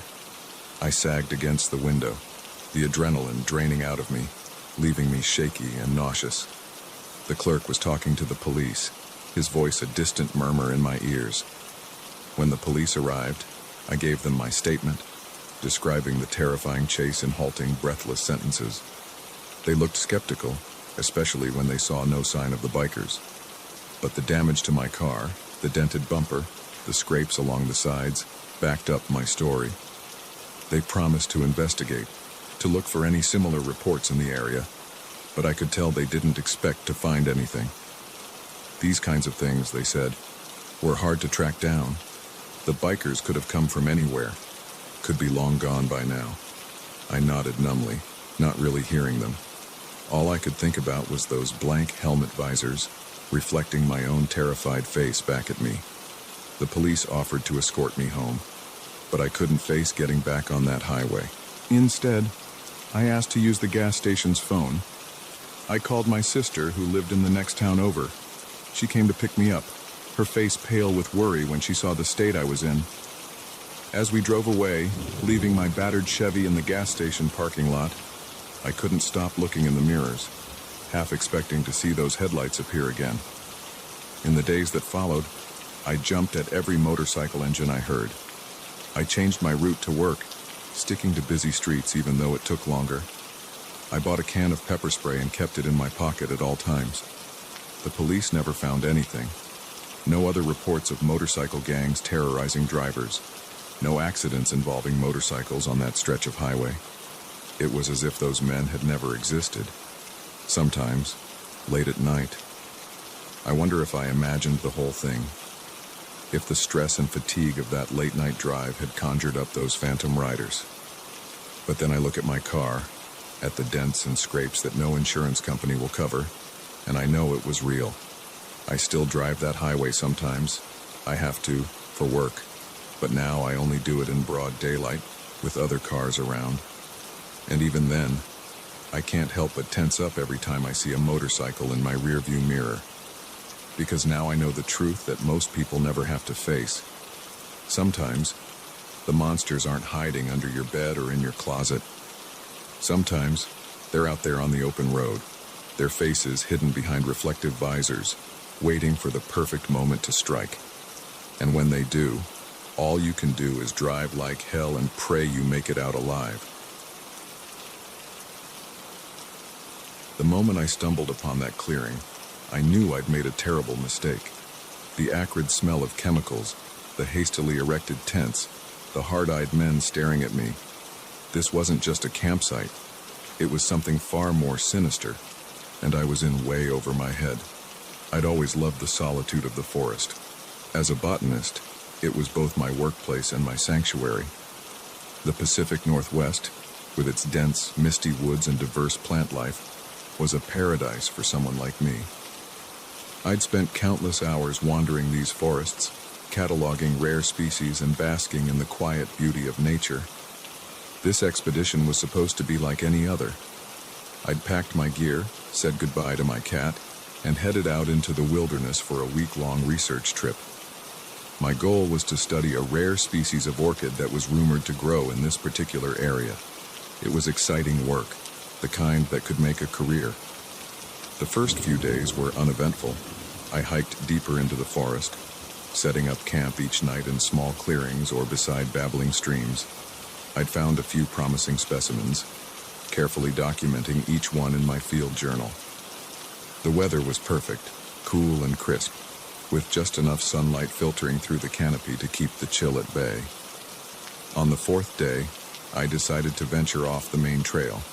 I'd heard from a local guide that the orchids I was looking for often grew in more secluded areas, away from the beaten path. It was a risk, but one I felt was worth taking for the sake of my research. I'd been hiking for hours, carefully marking my path on my GPS, when I first noticed something odd. The forest had gone quiet. No bird song, no rustle of small animals in the underbrush. Just an eerie, oppressive silence that made the hair on the back of my neck stand up. I should have turned back then. But curiosity, that damned scientific curiosity that had driven me into this profession in the first place, urged me forward. Just a little further, I told myself. Just over the next ridge. That's when I smelled it. A sharp, chemical odor that had no place in these pristine woods. It reminded me of the labs back at the university, a mix of solvents and other, less identifiable scents. My mind raced with possibilities, each more alarming than the last. I crept forward, moving as quietly as I could through the underbrush. The smell grew stronger, and I could hear voices now, low, urgent murmurs that carried on the still air. And then I saw it. The clearing, the tents, the men. There were about half a dozen of them, moving purposefully between makeshift structures. I could see equipment scattered around, not the kind used for camping or hiking, but industrial-looking machines with tubes and dials. In the center of it all was a large blue barrel, its contents a mystery I didn't want to solve. I knew immediately what I'd stumbled upon. A meth lab, hidden deep in the forest where law enforcement rarely ventured. My heart began to race, and I could feel sweat beading on my forehead despite the cool air. Slowly, carefully, I began to back away. If I could just retreat without being noticed, I could hike back to my camp, pack up, and get the hell out of here. I'd report what I'd seen to the authorities once I was safely back in civilization. But fate, it seemed, had other plans. As I took another step back, my foot came down on a dry branch. The crack echoed through the clearing like a gunshot. Every head turned in my direction. For a moment, time seemed to stand still. I stood frozen, staring at the men, and they stared back. I could see the shock on their faces quickly morphing into something more dangerous: anger, fear, determination. Then someone shouted, "Get her!" and all hell broke loose. I ran. I ran like I'd never run before, crashing through the undergrowth with no regard for stealth or direction. All that mattered was putting as much distance between myself and those men as possible. I could hear them behind me, their shouts and the sound of breaking branches spurring me to greater speed. My lungs burned and my legs ached, but terror kept me moving. I had no plan, no destination in mind. The carefully marked trail I'd followed here was forgotten in my panic. I was running blind, ducking under low-hanging branches and leaping over fallen logs. A gunshot rang out, the sound echoing through the trees. I yelped involuntarily, ducking lower as I ran. They were shooting at me. This wasn't just about chasing away an unwanted witness anymore. These men were willing to kill to protect their operation. I don't know how long I ran. Time lost all meaning in the frantic flight through the forest. But eventually, I realized I couldn't hear my pursuers anymore. The forest was quiet again, save for the sound of my own ragged breathing. I slowed to a stop, legs trembling with exertion and fear. Leaning against a tree, I tried to catch my breath and take stock of my situation. I was lost. That much was certain. In my panic, I'd left the trail far behind, and I had no idea which direction would lead me back to my camp or to safety. My backpack was still at my campsite, along with most of my supplies. All I had on me was my field journal, a water bottle, and a small first aid kit. It wasn't much to survive on, especially if I was going to be out here for days. As my breathing slowed, I became aware of a stinging sensation on my arm. Looking down, I saw a long scratch, probably from a branch I'd run into during my escape. It was bleeding sluggishly, but didn't look too serious. Still, I cleaned and bandaged it as best I could with my limited supplies. Night was falling, the forest growing darker by the minute. I knew I needed to find shelter, but the thought of stopping, of making myself vulnerable, sent a fresh wave of panic through me. What if they were still out there searching? In the end, exhaustion made the decision for me. I found a dense thicket, crawled inside, and curled up as small as I could make myself. Sleep was impossible, but I dozed fitfully, jerking awake at every sound.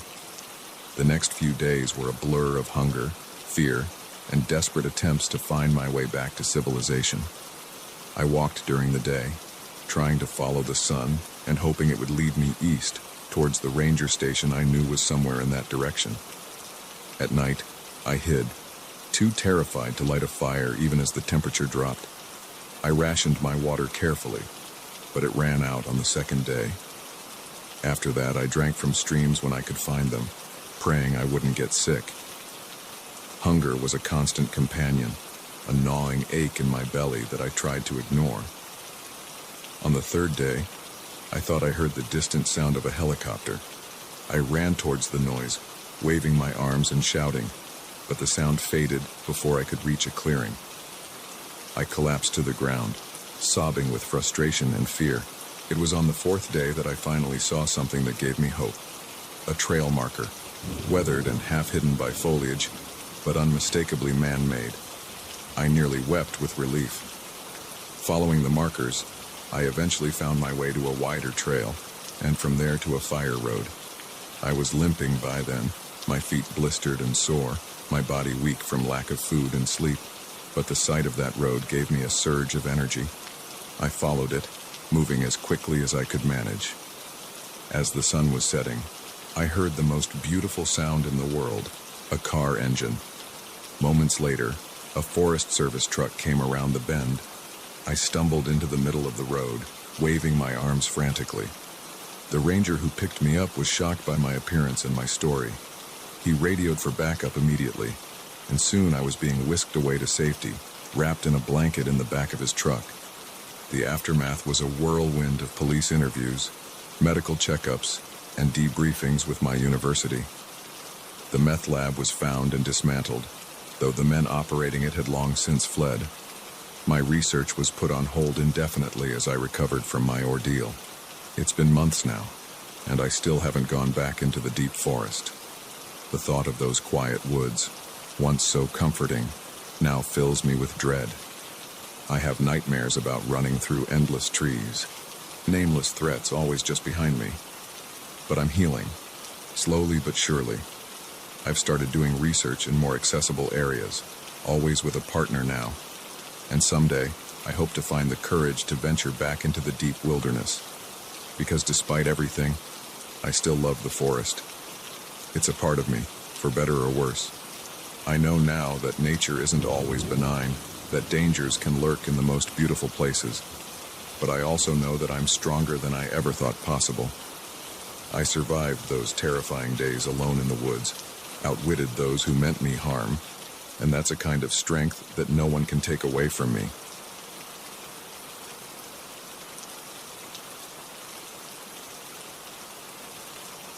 The moment I saw the children's eyes, I knew something was terribly wrong.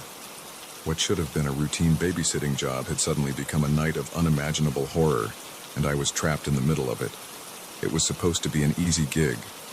I'd been babysitting for the Wilson family for months, watching their two kids, Emma, 8, and Tyler, 6, every other Friday night. The Wilsons were always home by midnight. The kids were usually asleep by 9, and I got to pocket some extra cash while catching up on my homework. Win-win. This particular Friday started like any other. I arrived at 6 p.m., greeted by Mrs. Wilson's hurried instructions as she put on her earrings. Mr. Wilson was already in the car, honking the horn impatiently. Emergency numbers are on the fridge. Kids need to be in bed by 9. No sugar after 7. Mrs. Wilson rattled off, the same speech I'd heard a dozen times before. Oh, and Sarah, the kids have been a bit off lately. Probably just a bug going around school. Nothing to worry about, I'm sure. With that cryptic warning, she was gone, leaving me alone with Emma and Tyler. At first, everything seemed normal. We had dinner, mac and cheese, their favorite, and I let them watch some TV while I tackled my calculus homework. But as the evening wore on, I started to notice little things, odd things. Emma, usually chatty and full of energy, was unnaturally quiet. She sat on the couch, staring at the TV but not seeming to actually watch it. Tyler, on the other hand, couldn't seem to sit still. He paced the living room, occasionally stopping to press his ear against the wall as if listening for something. "You okay, guys?" I asked, trying to keep my voice light. "Feeling all right?" They both turned to look at me, and I felt a chill run down my spine. Their eyes. There was something wrong with their eyes. The pupils were dilated, almost completely black, and they seemed to reflect the light in an unnatural way. "We're fine, Sarah," Emma said, her voice flat and emotionless. "Everything is fine." I laughed nervously, trying to shake off the growing sense of unease. "All right. Well, it's almost bedtime. Why don't you two head upstairs and get ready?" They didn't move. They just kept staring at me with those unsettling eyes. "Sarah," Tyler said, his voice unnaturally deep for a 6-year-old. "Do you want to play a game?" Before I could answer, the lights flickered. Once, twice, then plunged us into darkness. I heard movement in the pitch black, the sound of small feet padding across the hardwood floor. "Emma? Tyler?" I called out, fumbling for my phone to use as a flashlight. "Where are you?" My phone screen lit up, casting an eerie blue glow around the room. The kids were gone. Heart pounding, I made my way to the kitchen to find the circuit breaker. As I passed the bottom of the stairs, I heard a giggle from above. It didn't sound like Emma or Tyler. It sounded wrong. I found the breaker box and flipped the switches. The lights came back on, and I breathed a sigh of relief. But the relief was short-lived. As I turned back towards the living room, I saw something that made my blood run cold. On the wall, written in what looked horribly like blood, were the words, "Come play with us, Sarah." This had to be a prank, right? Some elaborate joke the Wilsons were playing on me. But even as I thought it, I knew it wasn't true. The fear I felt was too real, too primal. I ran to the front door, thinking only of escape, but it wouldn't open. The knob turned, but it was like something on the other side was holding it shut. "Emma! Tyler!" I shouted, my voice cracking with panic. "This isn't funny. Come out right now." In response, I heard that same wrong giggle, this time coming from the kitchen. I spun around, and there they were, standing side by side in the doorway. But they didn't look like Emma and Tyler anymore. Their skin was pale, almost translucent, with dark veins visible beneath the surface. Their mouths were stretched into impossible grins, revealing rows of sharp, pointed teeth. And their eyes. God. Their eyes were completely black now, like bottomless pits. "What's wrong, Sarah?" Emma asked, her voice a raspy parody of her usual childish tone. "Don't you want to play?" I backed away, my mind reeling. This couldn't be happening. Things like this don't happen in real life. But the terror I felt was undeniably real. "What are you?" I whispered, my back pressing against the locked front door. Tyler cocked his head to the side at an unnatural angle. "We are hungry, Sarah. So very hungry. And you smell delicious." They began to move towards me, their movements jerky and uncoordinated, like marionettes controlled by an unskilled puppeteer. I looked around frantically for a weapon, anything I could use to defend myself. My eyes fell on the umbrella stand next to the door. I grabbed an umbrella, holding it out in front of me like a sword. "Stay back," I yelled, trying to sound braver than I felt. They paused, looking at each other with those terrible black eyes. Then, in perfect unison, they began to laugh. It was a horrible sound, like nails on a chalkboard mixed with the growl of a wild animal.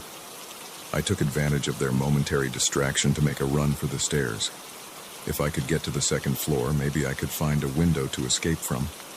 I took the stairs 2 at a time, the children's laughter echoing behind me. I burst into the master bedroom, slamming the door shut and pushing a heavy dresser in front of it. Panting, I ran to the window and tried to open it. It was stuck. I grabbed a lamp from the bedside table and smashed the glass, not caring about the cuts I got on my hands. As I was about to climb out, I heard a sound that made my heart stop. From the other side of the bedroom door came a soft, sing-song voice. "Sarah, oh Sarah, why do you run? The fun has only just begun." The dresser began to move, inch by inch, as if pushed by an invisible force. I knew I was out of time. I climbed out onto the roof, the sharp edges of the broken window tearing at my clothes. The ground looked impossibly far away, but I knew I had no choice. Behind me, I could hear the bedroom door creaking open. I jumped. The fall seemed to last forever. Then I hit the ground, pain exploding through my leg as I landed awkwardly, but adrenaline kept me moving. I limped as fast as I could towards the street, not daring to look back. I made it to the neighbor's house, pounding on their door and screaming for help. The porch light came on, and I heard the sound of locks being undone. As the door opened, I risked a glance back at the Wilson house. Emma and Tyler stood in the upstairs window, their black eyes fixed on me, those terrible grins still plastered on their faces. Then, as the neighbor pulled me inside, they vanished. The police came, of course. They searched the house but found nothing out of the ordinary. No blood on the walls, no broken window. Emma and Tyler were asleep in their beds, seemingly normal. The Wilsons came home, confused and concerned. No one believed my story. How could they? It sounded insane even to me. They chalked it up to stress, maybe an adverse reaction to some medication. I was sent home with a sprained ankle and a recommendation for a good therapist. But I know what I saw. I know what happened that night was real.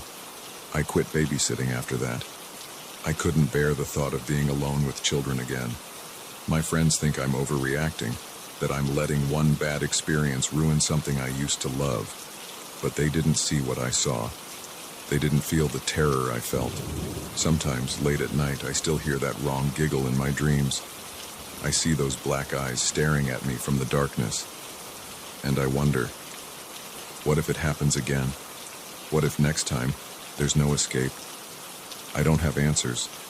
All I know is that the world is darker and more dangerous than I ever imagined. And somewhere out there, 2 children with black eyes and sharp teeth are waiting, hungry for their next victim. So if you're ever babysitting and something feels off, if the children start acting strange, or their eyes seem a little too dark, don't wait.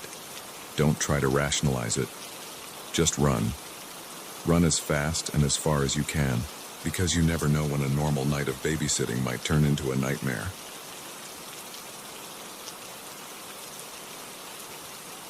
The first time I saw my neighbor drag a suspiciously human-shaped bag into his basement, I told myself it was just my imagination running wild. By the 3rd time, I knew I was living next door to a monster. It all started on a perfectly ordinary Tuesday evening. I had just moved into my new rental home in a quiet suburban neighborhood, eager for a fresh start after a messy breakup. The house was a bit old and creaky, but it had character, and more importantly, it was affordable. I was unpacking boxes in the living room when I first noticed him. My new neighbor.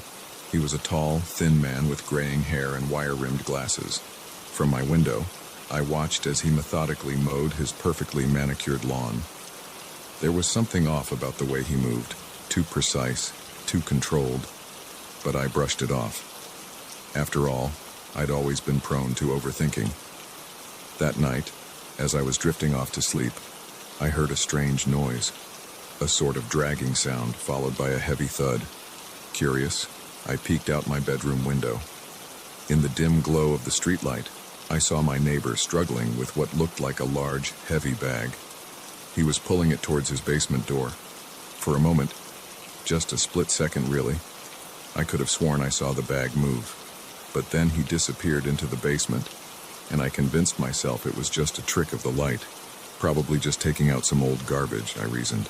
Nothing to worry about. The next morning, everything seemed normal.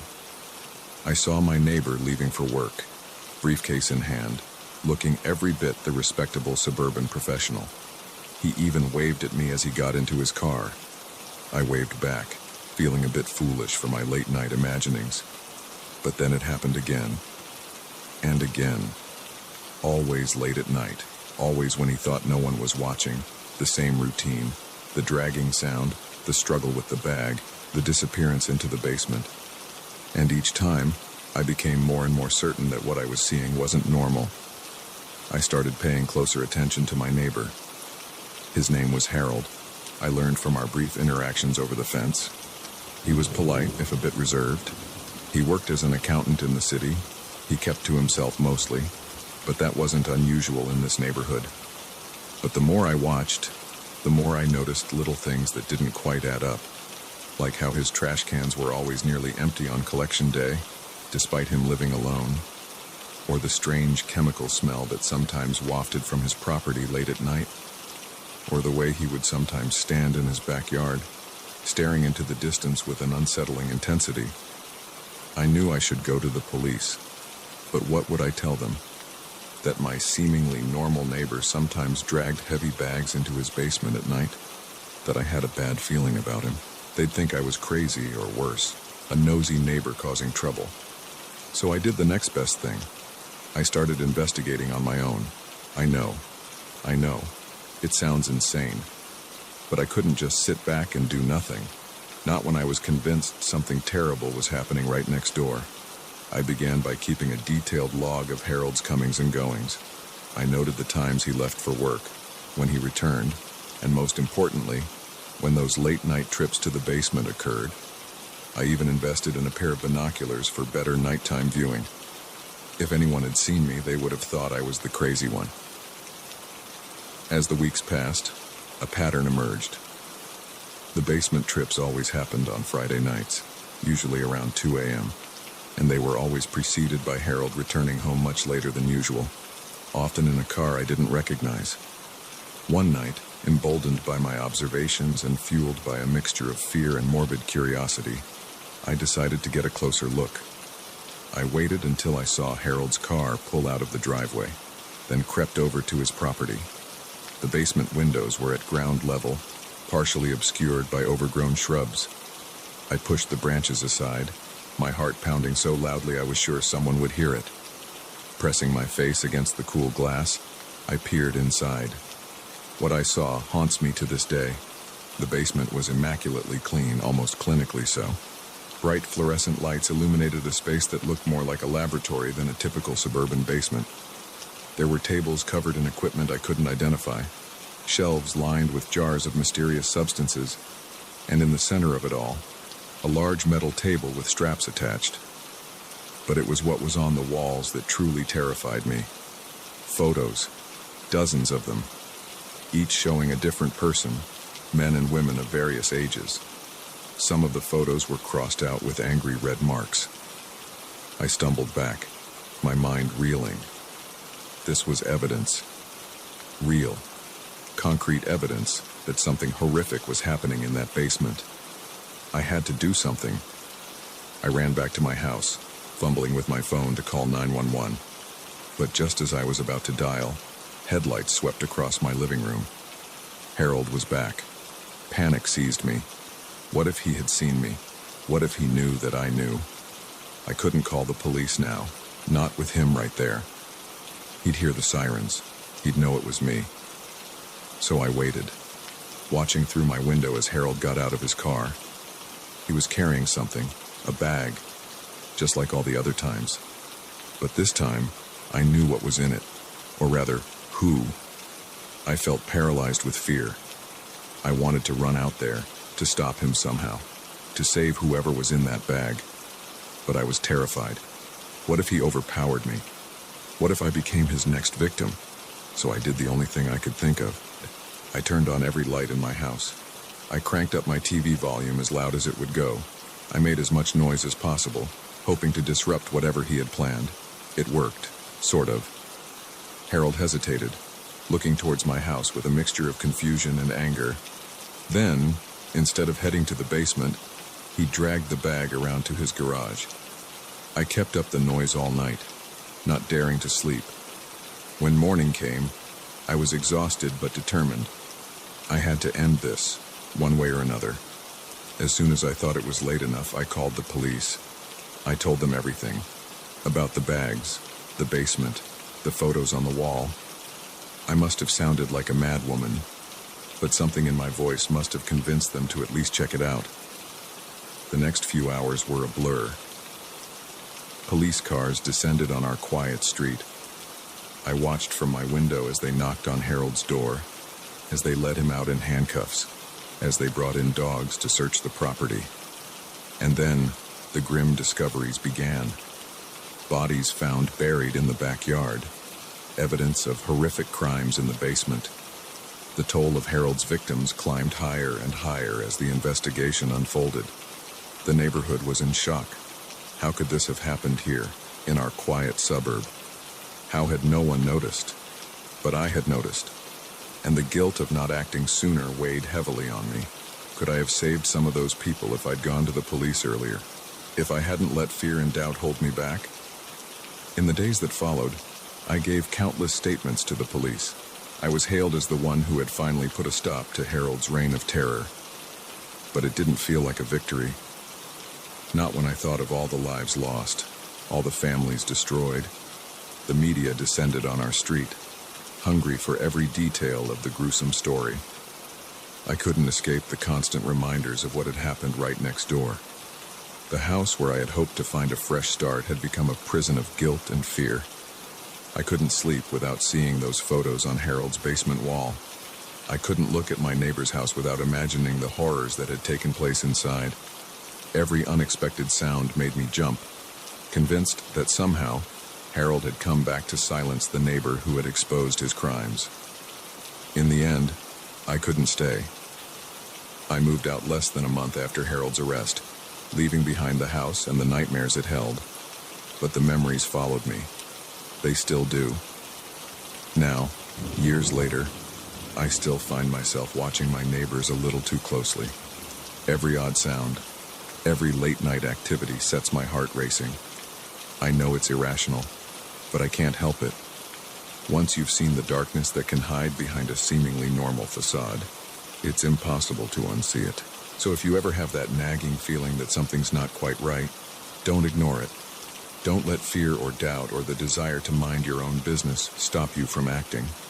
Because sometimes, the monster isn't hiding under the bed or in the closet. Sometimes it's right next door, mowing its lawn and waving hello. And by the time you realize it, it might be too late.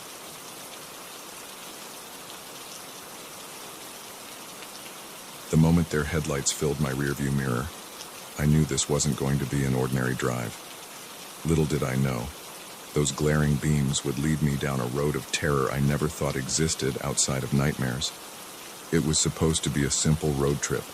Just me, my beat-up Honda Civic, and 300 miles of open highway between me and my sister's wedding. I'd made this drive a dozen times before, always opting for the scenic route that wound through the mountains rather than the crowded interstate. The views were breathtaking, and the solitude was a welcome break from my hectic city life. I left late, around 9 p.m., figuring I'd drive through the night and arrive just in time for the rehearsal dinner.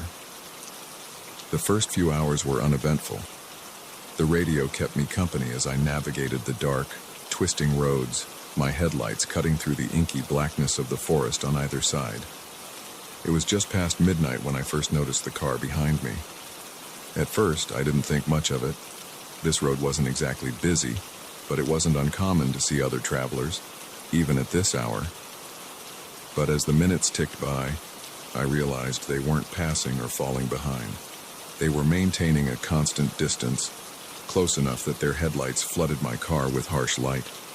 I squinted, trying to make out the vehicle in my mirror. It looked like a large pickup truck, but the glare made it hard to see any details. A sense of unease began to creep over me. Why were they following so closely? There was plenty of room to pass on this stretch of road. Trying to shake off my growing paranoia, I eased my foot off the gas, slowing down to give them an opportunity to go around. But they just slowed down too, maintaining that same uncomfortably close distance. My heart started to beat a little faster. This wasn't normal behavior. I pressed down on the accelerator, pushing my old Civic faster than I usually would on these winding mountain roads. The truck kept pace effortlessly. That's when I noticed the second set of headlights. Another vehicle had joined the first, both of them now tailing me closely. My palms began to sweat as I gripped the steering wheel tighter. This couldn't be a coincidence. Two vehicles, working in tandem, following me in the middle of nowhere in the dead of night. Every instinct I had was screaming that something was very, very wrong. I fumbled for my phone, thinking to call for help, only to see the dreaded "no service" white message on the screen. Of course, these mountain roads were notorious for their lack of cell coverage. The vehicles behind me suddenly revved their engines, the sound echoing off the trees. I jumped, my car swerving slightly before I regained control. They were toying with me, I realized, like predators playing with their prey before moving in for the kill. My mind raced, trying to remember if I'd seen any towns or gas stations recently, but I knew the truth.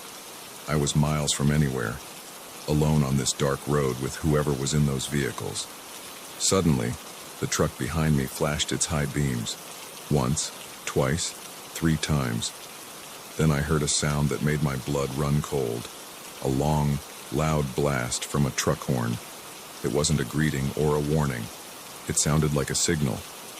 The second vehicle, which I could now see was some kind of SUV, suddenly accelerated. It pulled alongside my car, pacing me. I risked a glance over, but the windows were tinted dark. I couldn't see who was driving. Then, without warning, the SUV swerved towards me. I yanked the wheel hard, barely avoiding a collision. My tires screeched as I fought to keep control, heart pounding so hard I could hear it over the roar of engines. They were trying to run me off the road. Panic surged through me. This wasn't just harassment anymore. These people, whoever they were, meant to hurt me. Or worse. I floored the accelerator, pushing my poor old car to its limits. The engine whined in protest as the speedometer crept past 80, 90, 100 miles per hour. It was madness to drive this fast on these roads, but I was beyond caring about safety. My only thought was escape. The truck and SUV kept pace, one on either side of me now. They were trying to box me in, I realized with growing horror. At these speeds, the slightest miscalculation would send us all careening off the road. Up ahead, I saw a turnoff, a smaller road, unmarked, branching off into the darkness. In a split-second decision, I wrenched the wheel, brakes screeching as I made the turn at the last possible moment. I heard the blare of horns and the squeal of tires as my pursuers tried to follow. But they were larger, heavier vehicles. They couldn't make the turn at this speed. The new road was narrower, rougher. My car bounced and shuddered as I sped down it, branches whipping past my windows. I didn't slow down. I couldn't. The sound of engines behind me told me the reprieve was only temporary. I drove blindly, taking turns at random whenever the road forked. My only goal was to put as much distance between myself and those vehicles as possible. But with each passing minute, a new fear began to grow. I was hopelessly lost. After what felt like hours, but was probably only 20 minutes, I could no longer hear engines behind me. I slowed down, my car limping along, the engine making ominous noises. I'd pushed it way too hard. I found myself on a dirt road, barely more than a trail. Trees pressed in on all sides. The silence was oppressive after the chaos of the chase. Then, through the trees, I saw a glimmer of light. Hope surged through me. Civilization, safety. I followed the light, the road widening slightly. As I rounded a bend, I saw its source, a small gas station, its fluorescent lights a beacon in the darkness. I pulled up to the pumps, my hands shaking so badly I could barely turn off the engine. As I stumbled out of the car, the door to the station opened. An old man peered out, looking confused and a little wary. "You all right, miss?" he called out. The concern in his voice broke something in me. I burst into tears, the full weight of what had just happened crashing down on me. Between sobs, I managed to explain what had happened. The old man listened, his face growing grave. He ushered me inside, locking the door behind us. "You're not the first," he said, handing me a cup of coffee. "We've had reports of something like this happening on that road. Folks being run off the road, cars disappearing. Police say they can't find any evidence, but..." He trailed off, shaking his head. He let me use the phone to call the police, then my sister to let her know I'd be late. As I waited for the cops to arrive, I couldn't stop shaking.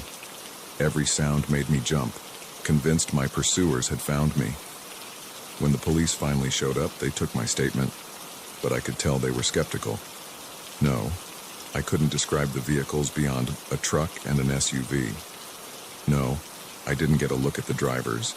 No, I had no idea why they might have targeted me. They promised to look into it, to patrol the area. But I could see in their eyes they didn't really believe me. Or maybe they did, but knew there was little they could do. The old man offered to let me stay at the station until morning.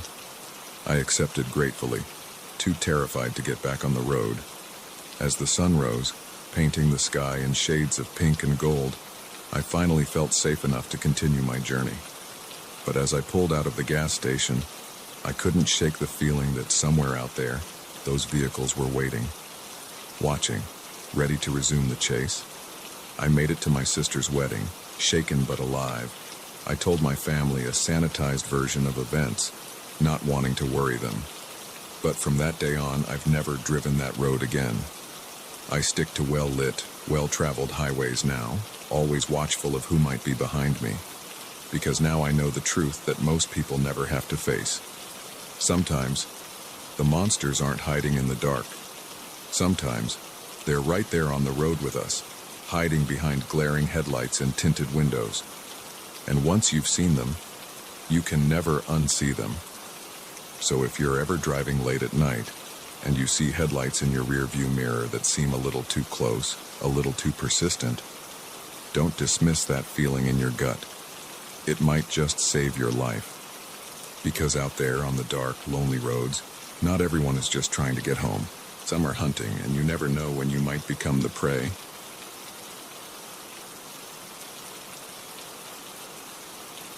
The moment I saw the unmarked crates being loaded onto that plane, I knew I'd stumbled onto something I wasn't supposed to see.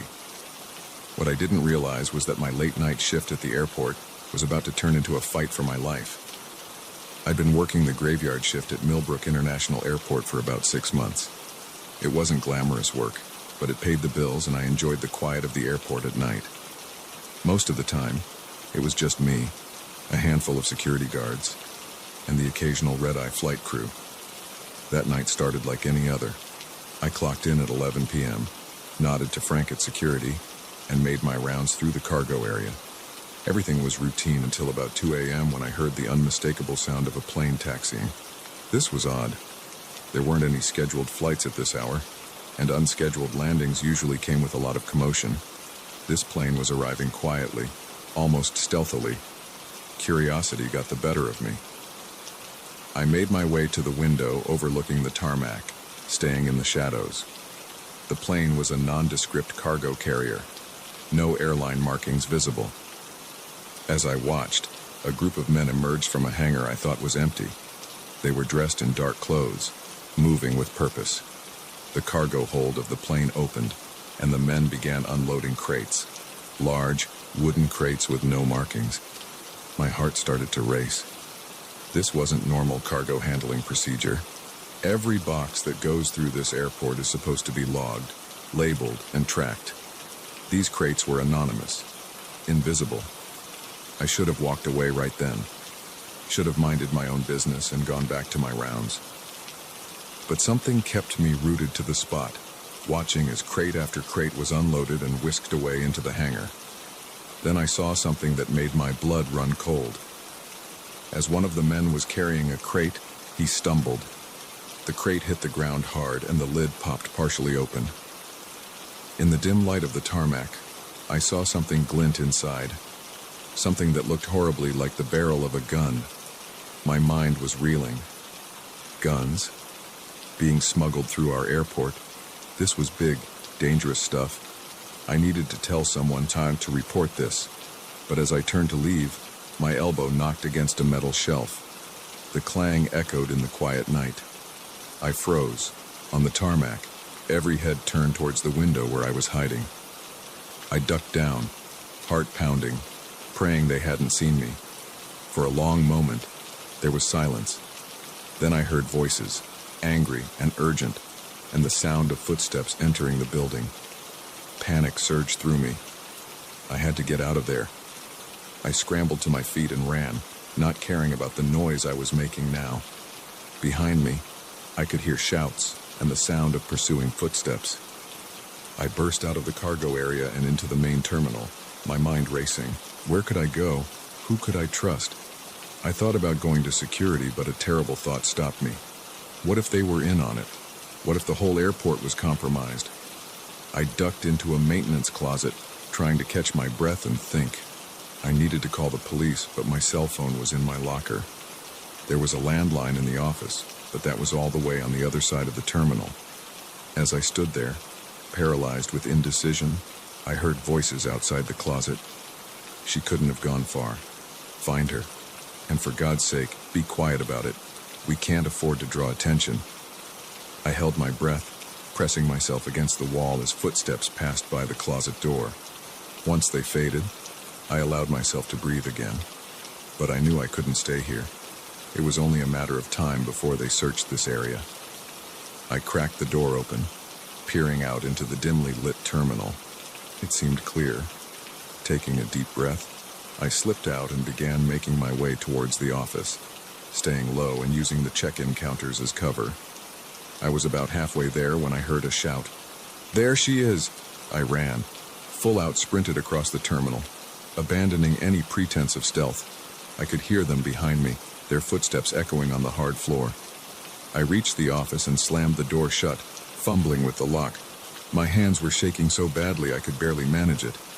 I grabbed the phone, punching in 911 as I heard bodies slam against the door. 911, what's your emergency? Please, I gasped. I'm at Millbrook International Airport. There are men smuggling weapons. They're trying to... The door burst open. The phone was ripped from my hand. I found myself staring down the barrel of a gun, held by a man with cold eyes and a scarred face. That was a very stupid thing to do, he said, his voice calm and terrifying. I was marched out of the office at gunpoint, my arms held tightly by two other men. They took me to the hangar where I'd seen them unloading the crates. Inside, I saw stacks upon stacks of wooden boxes, enough weapons to supply a small army. A well-dressed man I hadn't seen before approached us. He looked me up and down, his expression a mixture of annoyance and calculation. "What do we do with her, boss?" the man holding me asked. The well-dressed man sighed. "This complicates things. We can't afford loose ends, but a missing airport employee will raise too many questions." He turned to me. "What's your name?" "Sarah," I said, my voice barely above a whisper. "Well, Sarah, you've put us in quite a predicament. I don't suppose I could convince you to forget everything you've seen tonight?" I said nothing, too terrified to speak. He nodded, as if my silence was answer enough. I thought not. "Well, we'll have to..." He was cut off by the sound of sirens in the distance. Everyone in the hangar froze.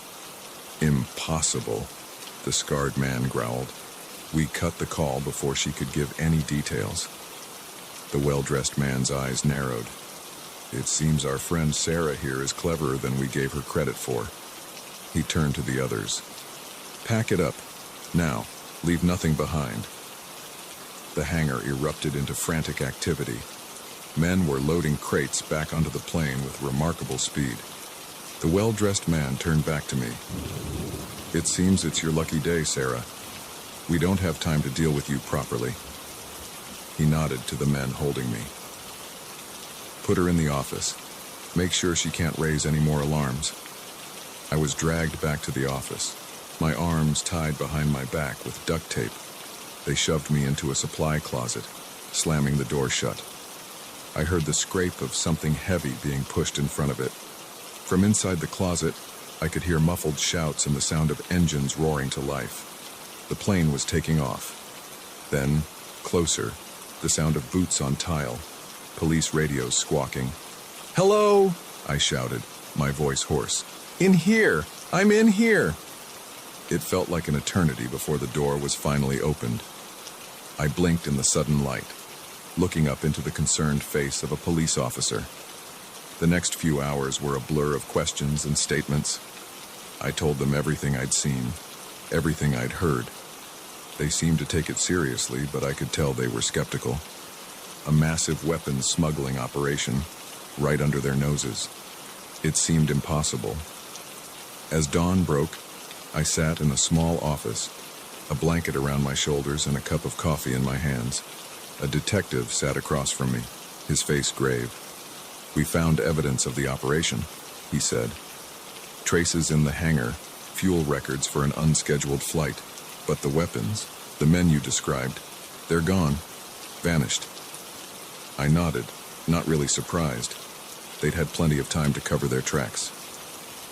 "What happens now?" I asked. The detective sighed. "We'll investigate us, of course. But without concrete evidence, it's going to be tough to prove anything." He leaned forward. "You should know, this goes deep. We've already had calls from people way above my pay grade, telling us to drop it. Whatever you saw, whoever those men were, they've got powerful friends." A chill ran down my spine. "Am I in danger?" He hesitated, then nodded slowly. "I think you might be. We can offer you protection, maybe even a new identity if it comes to that. But your life as you knew it, I'm sorry, but that's over." As I left the airport that morning, squinting in the bright sunlight, I knew nothing would ever be the same. My normal life had been shattered in a single night, replaced by a world of shadows and secrets. I don't work at the airport anymore. I move around a lot, always looking over my shoulder, because I know the truth now. I've seen behind the curtain, glimpsed the dark machinery that moves beneath the surface of our world. And I know that somewhere out there, those men are still operating, still smuggling, still killing, and they haven't forgotten about me. The night shift worker who saw too much and lived to tell the tale, at least for now. So if you're ever working late, in an airport or anywhere else, and you see something that doesn't seem quite right, think carefully before you act, because once you step into the shadows, there's no stepping back into the light. The night shift never really ends. It just gets darker. The moment I saw the blood-stained tent, I knew my peaceful hiking trip had just become a nightmare. What I didn't realize was that I was about to become the prey in a twisted game of cat and mouse. It was supposed to be a solo weekend getaway, just me and the great outdoors. I'd been planning this trip for months, meticulously mapping out my route through the Cascade Mountains. As an experienced hiker, I wasn't worried about the solitude. In fact, I was looking forward to it. The first day went exactly as planned. I covered good ground, the weather was perfect, and the views were breathtaking. As the sun began to set, I found a nice clearing to set up camp.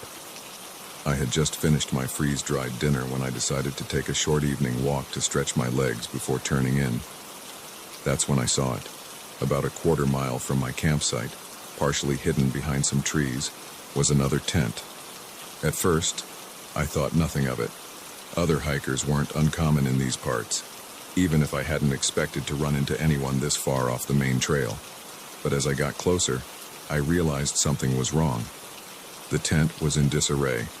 One side collapsed and the entrance flap torn. And there, stark against the green fabric, were dark stains that could only be blood. My heart started racing. I called out, hoping that maybe someone was hurt and needed help. But only silence answered me. Cautiously, I approached the tent. The blood trail led inside. Taking a deep breath, I steeled myself and peered in.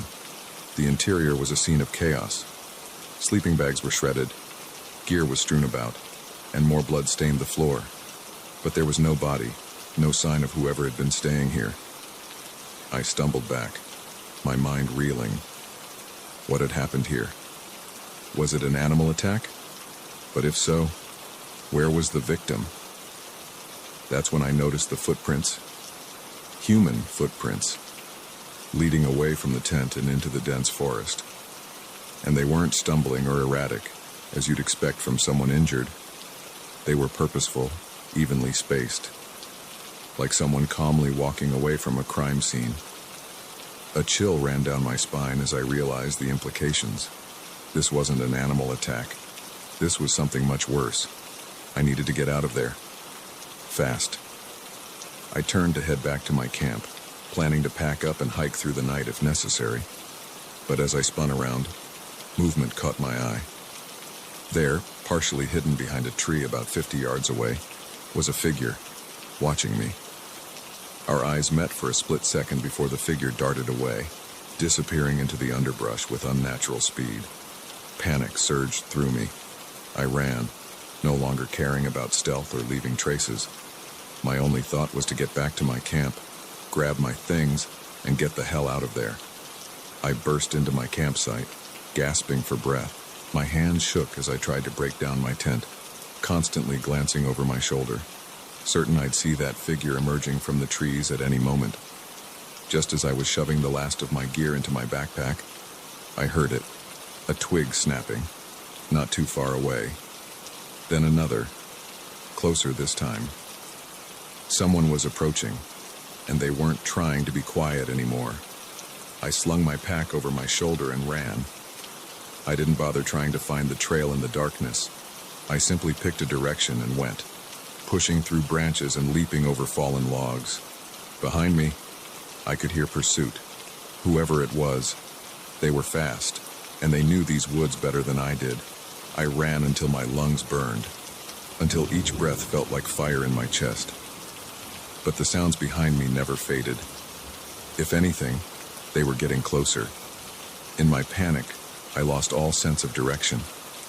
I had no idea where I was or which way would lead me back to civilization. All I knew was that I had to keep moving. As I crashed through a thick patch of undergrowth, my foot caught on a root. I went down hard, tumbling down a steep incline. I rolled and slid, unable to stop myself, branches whipping at my face and arms. Finally, I came to a stop at the bottom of the hill. I lay there for a moment, dazed and winded. As I struggled to my feet, I realized I'd lost my backpack in the fall. All my supplies, my map, my emergency beacon gone. I was lost in the wilderness, in the middle of the night, being chased by God knows what. For a moment, despair threatened to overwhelm me. But then I heard it again, the sound of someone moving through the forest above me. My pursuer was still coming. Ignoring the pain from my fall, I started moving again, but now I was slower, more cautious. I couldn't risk another fall, and part of me knew that at this point, running blindly would only get me more lost. As I picked my way through the dark forest, my mind raced. Who was chasing me? What had happened at that campsite? Was I going to end up like whoever had been in that blood-stained tent? Hours passed, or maybe it was minutes. Time lost all meaning in the darkness of the forest. I was exhausted, my body aching from the fall and the constant movement, but I didn't dare stop. Just as I was beginning to think I couldn't go on, I saw something through the trees, a light, faint, but definitely there. Hope surged through me, civilization, safety. I started moving faster, pushing towards that distant glow. As I got closer, I realized it wasn't a house or a street light. It was a campfire. I hesitated. Was this salvation, or was I walking right into danger? But I was out of options. I was lost, injured, and whoever had been chasing me could still be out there. I had to take the risk. Slowly, cautiously, I approached the campfire. As I got closer, I could make out a figure sitting by the flames. An old man with a weathered face and a long gray beard. He looked up as I stumbled into the clearing, his eyes widening in surprise. "Good Lord, child," he said, his voice gravelly but kind. "What happened to you?" The concern in his voice broke something in me. I collapsed by the fire, the events of the night pouring out of me in a rushed, panicked stream. The bloody tent, the figure in the woods, the chase through the darkness. The old man listened silently, his face growing grave. When I finished, he nodded slowly. "You're not the first," he said, poking at the fire with a stick. "Been hearing stories for years about hikers going missing in these parts, folks finding abandoned camps, just like the one you described. Most people think it's animal attacks, bears maybe, but I've always thought there was something off about it all." He looked at me, his eyes serious. "You're lucky you found your way here. Whatever's out there, it doesn't come near my camp. Don't know why. Don't much care to find out. Neither." I spent the rest of the night by the old man's fire, jumping at every sound from the forest. When dawn finally broke, he gave me directions back to the ranger station. "Be careful," he warned as I prepared to leave. "Just 'cause the sun's up don't mean you're safe. Whatever's out there, it don't much care about day or night." The hike back was tense, every rustle in the undergrowth making me flinch. But I made it to the ranger station without incident. I reported what I'd seen, but I could tell from their faces they didn't really believe me. They sent out a search party, but they never found the bloody tent or any sign of what had happened. It's been years since that night, but I still have nightmares about it. In my dreams, I'm running through an endless dark forest, always with the sense of something right behind me, reaching out with blood-stained hands. I don't go hiking anymore, at least not alone. The wilderness has lost its appeal for me, because now I know the truth that most people never have to face. Sometimes, the real monsters aren't the animals in the woods. Sometimes, they walk on two legs and hunt with a purpose that no mere beast could match. So if you're ever out in the wilderness and you come across an abandoned campsite, or if you feel eyes watching you from the trees, don't ignore that feeling in your gut. It might just save your life. Because out there in the deep, dark woods, not everyone is just enjoying nature. Some are hunting, and you never know when you might become the prey.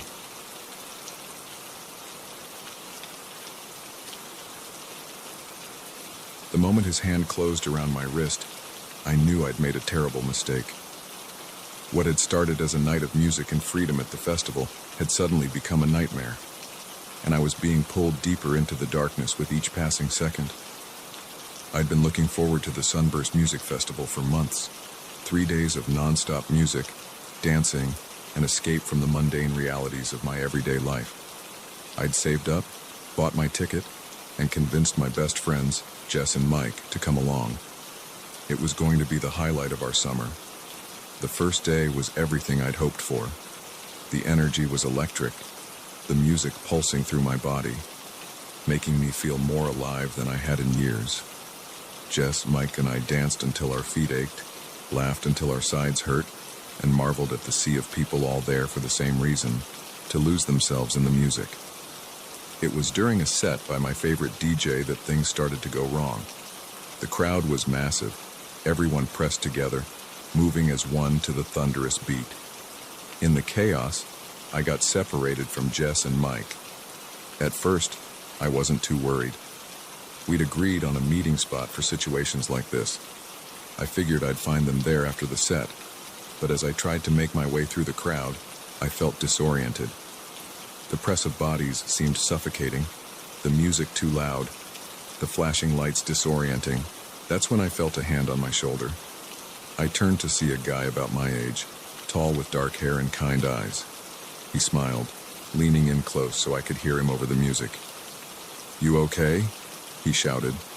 "You look a little lost." I nodded, grateful for the concern. "I got separated from my friends," I yelled back. He nodded in understanding. "I can help you find them if you want. I'm Tom, by the way." I hesitated for a moment. My parents had always warned me about strangers, but this was a music festival. Everyone was a stranger here. and Tom seemed genuinely nice. Plus, I reasoned, we were surrounded by thousands of people. What could go wrong? "I'm Sarah," I replied. "And yeah, that'd be great, thanks." Tom took my hand, to avoid losing me in the crowd, he said, and began leading me through the mass of dancing bodies. I noticed we were moving away from the main stage, towards the outskirts of the festival grounds. "Where are we going?" I asked, having to shout to be heard over the music. "It's too crowded here," Tom replied. "We'll have a better chance of spotting your friends from the hill over there." It made sense, so I followed. As we got further from the main crowd, the music became a distant thrum. The festival lights didn't reach this far, and the darkness pressed in around us. A tendril of unease began to curl in my stomach. "Maybe we should go back," I suggested. "And my friends are probably looking for me." Tom's grip on my hand tightened. "Just a little further," he insisted. "Trust me." That's when I saw them. 2 other men, lurking in the shadows near a cluster of trees. They straightened as we approached, and I saw one of them smile. It wasn't a friendly smile. Fear shot through me like an electric current. I tried to pull my hand away, but Tom's grip was like iron. "Let go of me," I demanded, panic rising in my voice. Tom turned to me, and the kindness I'd seen earlier was gone from his eyes. In its place was something cold and predatory. Now, he said, his voice low and menacing. "Don't make a scene. You wouldn't want to ruin everyone's good time, would you?" I opened my mouth to scream, but before I could, one of the other men was behind me, a hand clamped over my mouth. I struggled, kicking and thrashing, but they were too strong. "Feisty one, isn't she?" The third man chuckled. "This is gonna be fun." Terror consumed me. This couldn't be happening. Not here, not now, not to me. They started dragging me towards a van I hadn't noticed before, parked just beyond the tree line. My mind raced. Once they got me in that van, it would be over. I had to do something. Anything. In desperation, I went limp, letting my full weight drop suddenly. It caught them by surprise. The man holding me stumbled, his grip loosening just enough for me to wrench free. I ran. I ran faster than I ever had in my life, my heart pounding so hard I thought it might burst from my chest. I could hear them behind me, shouting, their footsteps pounding on the grass. I screamed as I ran, hoping anyone would hear me over the distant music. "Help! Somebody help me!" I risked a glance back and saw Tom gaining on me, his face contorted with rage. I pushed myself harder, my lungs burning, my legs aching. Suddenly, I broke through the tree line and found myself back at the edge of the festival. The lights, the noise, the crowd, it all hit me at once like a wave of relief. "Help!" I screamed again, running towards the nearest group of people. "Please help me!" A security guard turned at the sound of my voice. He must have seen the terror on my face, or maybe he saw my pursuers, because he immediately started towards me, hand going to his radio. I reached him, gasping for breath, tears streaming down my face. They tried to... I couldn't get the words out. The guard put a protective arm around me, speaking rapidly into his radio. I turned to see Tom and his friends skid to a stop at the edge of the crowd. For a moment, our eyes met. Then they turned and melted back into the darkness. What followed was a blur. Police interviews, a trip to the hospital for a checkup, tearful reunions with Jess and Mike. I gave the best descriptions I could of Tom and the others, but I knew the chances of finding them were slim. They had planned this, had probably done it before. The thought made me sick. The festival continued around us, the music and laughter a surreal backdrop to the nightmare I'd just lived through. Jess and Mike wanted to leave immediately, but something made me stay. I needed to see it through, to not let them take this experience from me completely. For the rest of the weekend, I stayed close to my friends, jumping at every shadow, scrutinizing every face in the crowd. I kept thinking I saw Tom, kept feeling phantom hands grabbing at me. But slowly, as the hours passed and the music played on, I began to feel something else. Strength, resilience. I had faced the worst and survived. I had fought back and escaped. On the last night of the festival, as the final act took the stage, I stood with Jess and Mike, our arms around each other. As the music swelled around us, I felt tears on my cheeks, but they weren't tears of fear or sadness. They were tears of relief, of gratitude, of determination. I knew the road ahead would be hard. There would be nightmares, therapy sessions, days when the fear would threaten to overwhelm me. But in that moment, surrounded by thousands of people all united by music, I made a promise to myself. I wouldn't let this experience define me. I wouldn't let Tom and men like him win.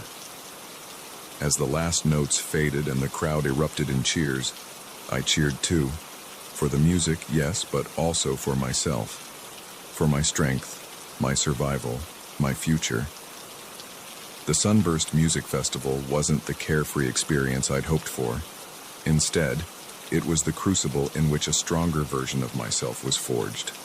A version that knew the dangers of the world but refused to be cowed by them. A version that would always be more cautious, yes, but also more appreciative of every moment of joy and freedom.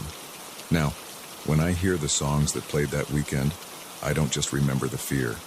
I remember the strength I found, the friends who stood by me, the kindness of strangers who came to my aid. And I dance, not despite what happened, but because of it.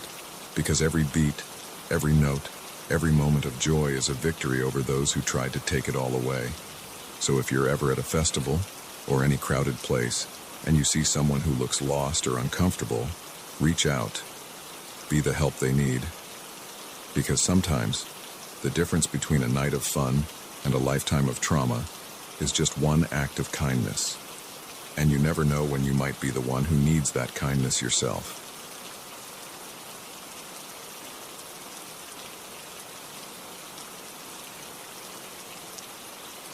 The moment I saw my own face staring back at me from the pile of photos on his coffee table, I knew I'd made a terrible mistake. What had started as a simple online purchase had turned into a nightmare that would haunt me for years to come. It all began with a vintage guitar. I'd been searching for months, trawling through online marketplaces and second-hand shops, looking for the perfect instrument to add to my collection. When I stumbled across the listing for a 1967 Fender Stratocaster in cherry red, I couldn't believe my luck. The price was steep, but not unreasonable for such a rare find. The seller, a guy named Rick, had excellent reviews and seemed knowledgeable about vintage instruments. We messaged back and forth for a few days, discussing the guitar's history and condition. Rick was friendly and accommodating, even offering to meet in person so I could inspect the guitar before buying. It seemed too good to be true, but my excitement clouded my judgment. We agreed to meet at a local coffee shop. I arrived early, nursing an overpriced latte and trying to contain my anticipation. When Rick walked in, guitar case in hand, I felt a mixture of relief and excitement. He looked normal enough, mid-40s, average height and build, with a friendly smile that put me at ease. The guitar was everything I'd hoped for and more. The wear on the fretboard told stories of countless gigs played, while the paint had faded to a perfect vintage patina. When I strummed a chord, the sound was pure magic. I was in love. We completed the transaction right there in the coffee shop. As I handed over the cash, Rick's hand lingered on mine for just a moment too long. I brushed it off as nothing, too focused on my new acquisition to pay it much mind. "Enjoy it," Rick said as we parted ways. "I'm sure I'll be seeing you around."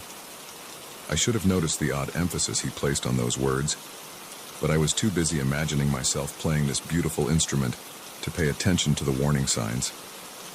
The next few days were a blur of joy.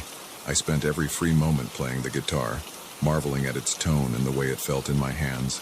I even started writing a new song, inspired by my new musical companion. It was about a week after the purchase that I first noticed something was off. I was walking home from work when I got the distinct feeling I was being watched. I glanced over my shoulder, but the street behind me was empty.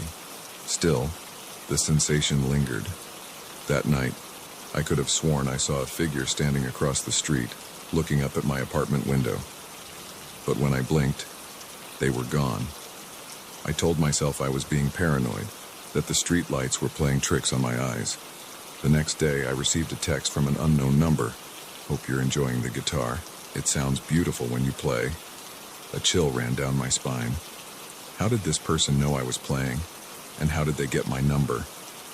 I tried to convince myself it was just Rick, following up on the sale. But something about the message felt off. I replied, asking who it was. No response came. Over the next few weeks, the strange occurrences escalated. More texts from unknown numbers, always commenting on things I'd done or places I'd been. I started noticing the same car parked on my street day after day. Once, I could have sworn I saw someone duck behind a tree as I was leaving my apartment. I was starting to feel like I was losing my mind. I couldn't shake the feeling of being watched, of eyes following my every move. I stopped playing the guitar, irrationally feeling like it was somehow connected to these events. Then came the photos. They started showing up in my mailbox. Pictures of me going about my daily life. Me at work, at the grocery store, meeting friends for dinner. All taken from a distance, without my knowledge. With each new photo, my fear grew. This wasn't just paranoia anymore. Someone was stalking me. I went to the police, but without concrete evidence of a threat, there wasn't much they could do. They took a report and told me to document any further incidents. I felt helpless and alone. It all came to a head one night when I heard a noise outside my bedroom window. I froze in bed, heart pounding, as I heard the distinct sound of someone trying to jimmy the lock. In a panic, I called 911, whispering frantically to the operator. The police arrived within minutes, their sirens shattering the quiet night. I heard running footsteps, then silence. When I finally worked up the courage to look outside, the street was empty, save for the police cars. But on my windowsill was a single red guitar pick. The officers took my statement, dusted for prints, and promised to increase patrols in the area. But we all knew it wasn't enough. Whoever was doing this was patient, methodical. They wouldn't be scared off so easily. In desperation, I decided to confront Rick. He was the only connection I could think of. The starting point of this whole nightmare. I messaged him, asking to meet. To my surprise, he agreed readily. We met at the same coffee shop as before. Rick looked exactly as I remembered, but now his friendly demeanor seemed sinister, his smile predatory. "I know it's you," I said, trying to keep my voice steady. "The texts, the photos, all of it. Why are you doing this?" Rick's smile never faltered. "I'm afraid I don't know what you're talking about," he said, his voice dripping with false concern. "Are you feeling all right?" "Don't play dumb," I hissed. "I'll go to the police." You'll what?" Rick interrupted, his voice suddenly hard. "Tell them the man who sold you a guitar is stalking you, without proof. Be careful with accusations like that. They can get a person in trouble." The threat was clear. I left the coffee shop shaken, no closer to answers, but now certain of Rick's involvement. That night, I couldn't sleep. Every creak of the building, every car passing outside had me on edge. Around 2 a.m., I heard a key turning in my front door lock. Panic surged through me. I grabbed my phone, ready to call 911, and looked around frantically for a weapon. The guitar was leaning against the wall. I grabbed it, hefting it like a club. The door opened slowly. A figure stepped inside. "I told you I'd be seeing you around." Rick's voice came from the darkness. I didn't think. I swung the guitar with all my might. There was a sickening crunch as it connected with Rick's head. He went down hard. I stood there, shaking, the ruined guitar still in my hands, as Rick lay motionless on my floor. With trembling fingers, I called 911 for the second time that week. What followed was a blur of police interviews, legal proceedings, and therapy sessions. The full extent of Rick's obsession came to light. He had been stalking not just me, but several other musicians who had bought instruments from him. My apartment was filled with evidence, photos, notes, detailed logs of my daily routines. In the end, Rick went to prison, and I was left to pick up the pieces of my life. The vintage Stratocaster, the object that had started it all, was held as evidence for months before being returned to me. By then, I couldn't bear to look at it. I ended up donating it to a music school, hoping it would bring joy to someone else without the dark memories attached. It's been years since that night, but the effects linger. I still check over my shoulder when I walk down the street. I triple-check my locks every night, and I never, ever buy anything online without thoroughly vetting the seller. The experience changed me, made me more cautious, more aware of the potential dangers lurking behind seemingly innocent interactions. But it also showed me my own strength, my ability to fight back when cornered. I still play guitar, though it took me a long time to pick one up again. Now, when I play, it's not just for the love of music, but as an act of defiance. Each note is a reminder that I survived, that I didn't let fear win. So if you're ever buying something online, especially if it involves meeting the seller in person, be careful, trust your instincts, and remember that sometimes the most dangerous predators are the ones hiding behind a friendly smile and a too-good-to-be-true offer. Because you never know when a simple purchase might turn into a fight for your safety, your sanity, and your life.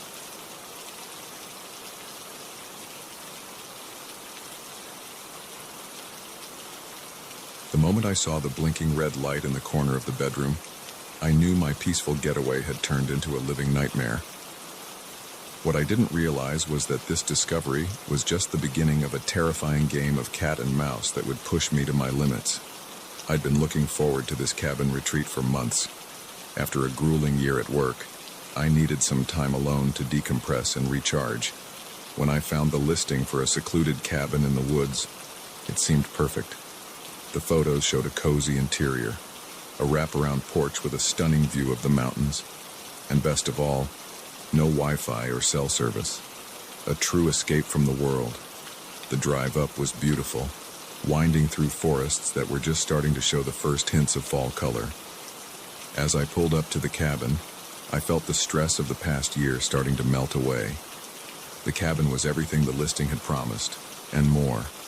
Rustic but comfortable, with a well-stocked kitchen and a fireplace that looked perfect for chilly evenings. I spent the first day hiking, exploring the trails around the property. The silence was intoxicating, broken only by the sound of birds and the crunch of leaves under my boots. That night, I made a simple dinner and settled in front of the fire with a book, feeling more relaxed than I had in years. It wasn't until the second night that things started to feel off. I was getting ready for bed when I noticed something strange. A tiny red light, blinking steadily in the corner of the bedroom. At first, I thought it might be some kind of smoke detector. But as I got closer, my blood ran cold. It was a camera. My mind raced. How long had it been there? Who put it there? And most terrifyingly, who was watching? I searched the rest of the cabin in a panic, my heart pounding. I found 2 more cameras, one in the living room, disguised as a knot in the wooden beams, and another in the bathroom, hidden in the heating vent. The idea that someone had been watching my every move made me feel violated, exposed. I wanted to run, to get in my car, and drive as far away as possible. But it was the middle of the night, and the road down the mountain was treacherous even in daylight. I was trapped, at least until morning. I didn't sleep that night. I sat in the living room, a kitchen knife clutched in my hand, jumping at every creak and groan of the old cabin. As the first light of dawn broke through the windows, I made a decision. I wasn't going to be a victim. I was going to find out who was behind this and make them pay. I started by disabling the cameras, covering them with duct tape I found in a kitchen drawer. Then I began searching the cabin more thoroughly, looking for any clues about who might own it. In a desk in the study, I found a stack of old papers. Most were mundane, utility bills, renovation receipts. But at the bottom of the pile was something that made my skin crawl. A notebook filled with handwritten entries. As I flipped through it, I realized with growing horror that it contained detailed observations of previous guests. What they did, what they ate, even transcriptions of private conversations. This wasn't just voyeurism. This was something much more twisted.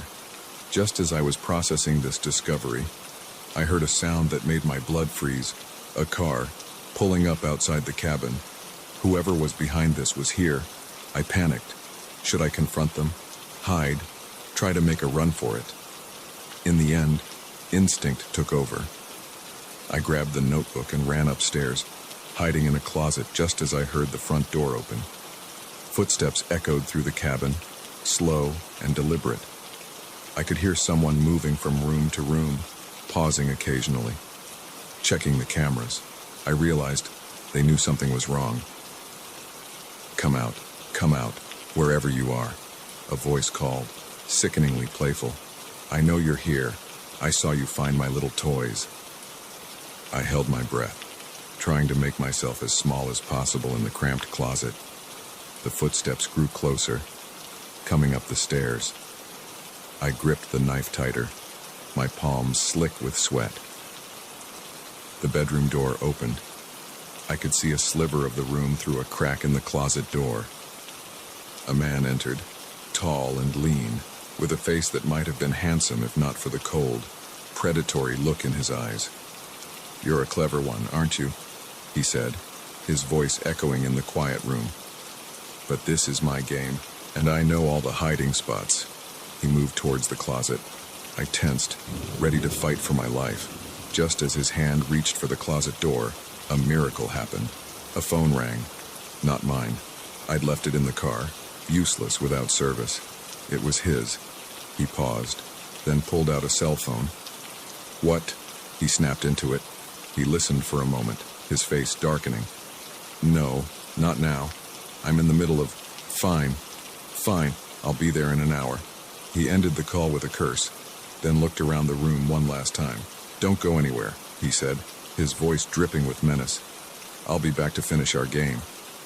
I listened as he stormed out of the cabin, a car engine roaring to life outside. Only when the sound had faded completely did I allow myself to breathe. I knew I had a small window of opportunity, and I couldn't waste it. I ran downstairs and out to my car, my hands shaking so badly I could barely get the key in the ignition. As I sped down the mountain road, my mind raced. I couldn't go to the local police. For all I knew, he could have connections there. I needed to get as far away as possible. I drove for hours, not daring to stop, constantly checking my rearview mirror for signs of pursuit. It wasn't until I'd crossed 2 state lines that I finally felt safe enough to pull over at a rest stop. As the adrenaline wore off, the full weight of what had happened hit me. I broke down, sobbing in my car, overwhelmed by fear, relief, and lingering violation. When I'd collected myself, I knew what I had to do. I drove to the nearest FBI field office and turned over everything. My story, the notebook, photos I'd taken of the hidden cameras. The agents were grim-faced as they listened, assuring me they'd investigate fully. In the weeks that followed, the true scope of the horror came to light. The man, whose real name I never learned, had been running his sick game for years. Dozens of cabins, hundreds of victims. Some he'd just watched. Others, the FBI was less clear about. But the haunted looks in the agent's eyes told me everything I needed to know. They caught him, eventually. My evidence was a key part in bringing him down. But the victory felt hollow. I still jumped at shadows, still woke up in cold sweats, imagining hidden eyes watching me. I couldn't stay in my apartment after that. Everywhere I looked, I imagined cameras. I moved to a new city, started over. Slowly, I began to heal. But I never went on another vacation rental. I never stayed anywhere I couldn't control, and I never, ever ignored that nagging feeling that something wasn't quite right. Years have passed, and most days, I can almost forget what happened. But sometimes, when I'm alone in a quiet room, I could swear I hear the faint sound of a camera shutter. In those moments, the fear comes rushing back, as fresh as it was in that cabin. I share my story now as a warning, to remind people that the world can be a dangerous place, that evil can hide behind the most picturesque facades, but also to show that it's possible to survive, to fight back, to reclaim your life. So the next time you're in a new place and something feels off, don't ignore it. Don't let politeness or discomfort keep you from asking questions, from protecting yourself, because you never know when a dream vacation might turn into a nightmare. And in the game of cat and mouse, it's always better to be the cat.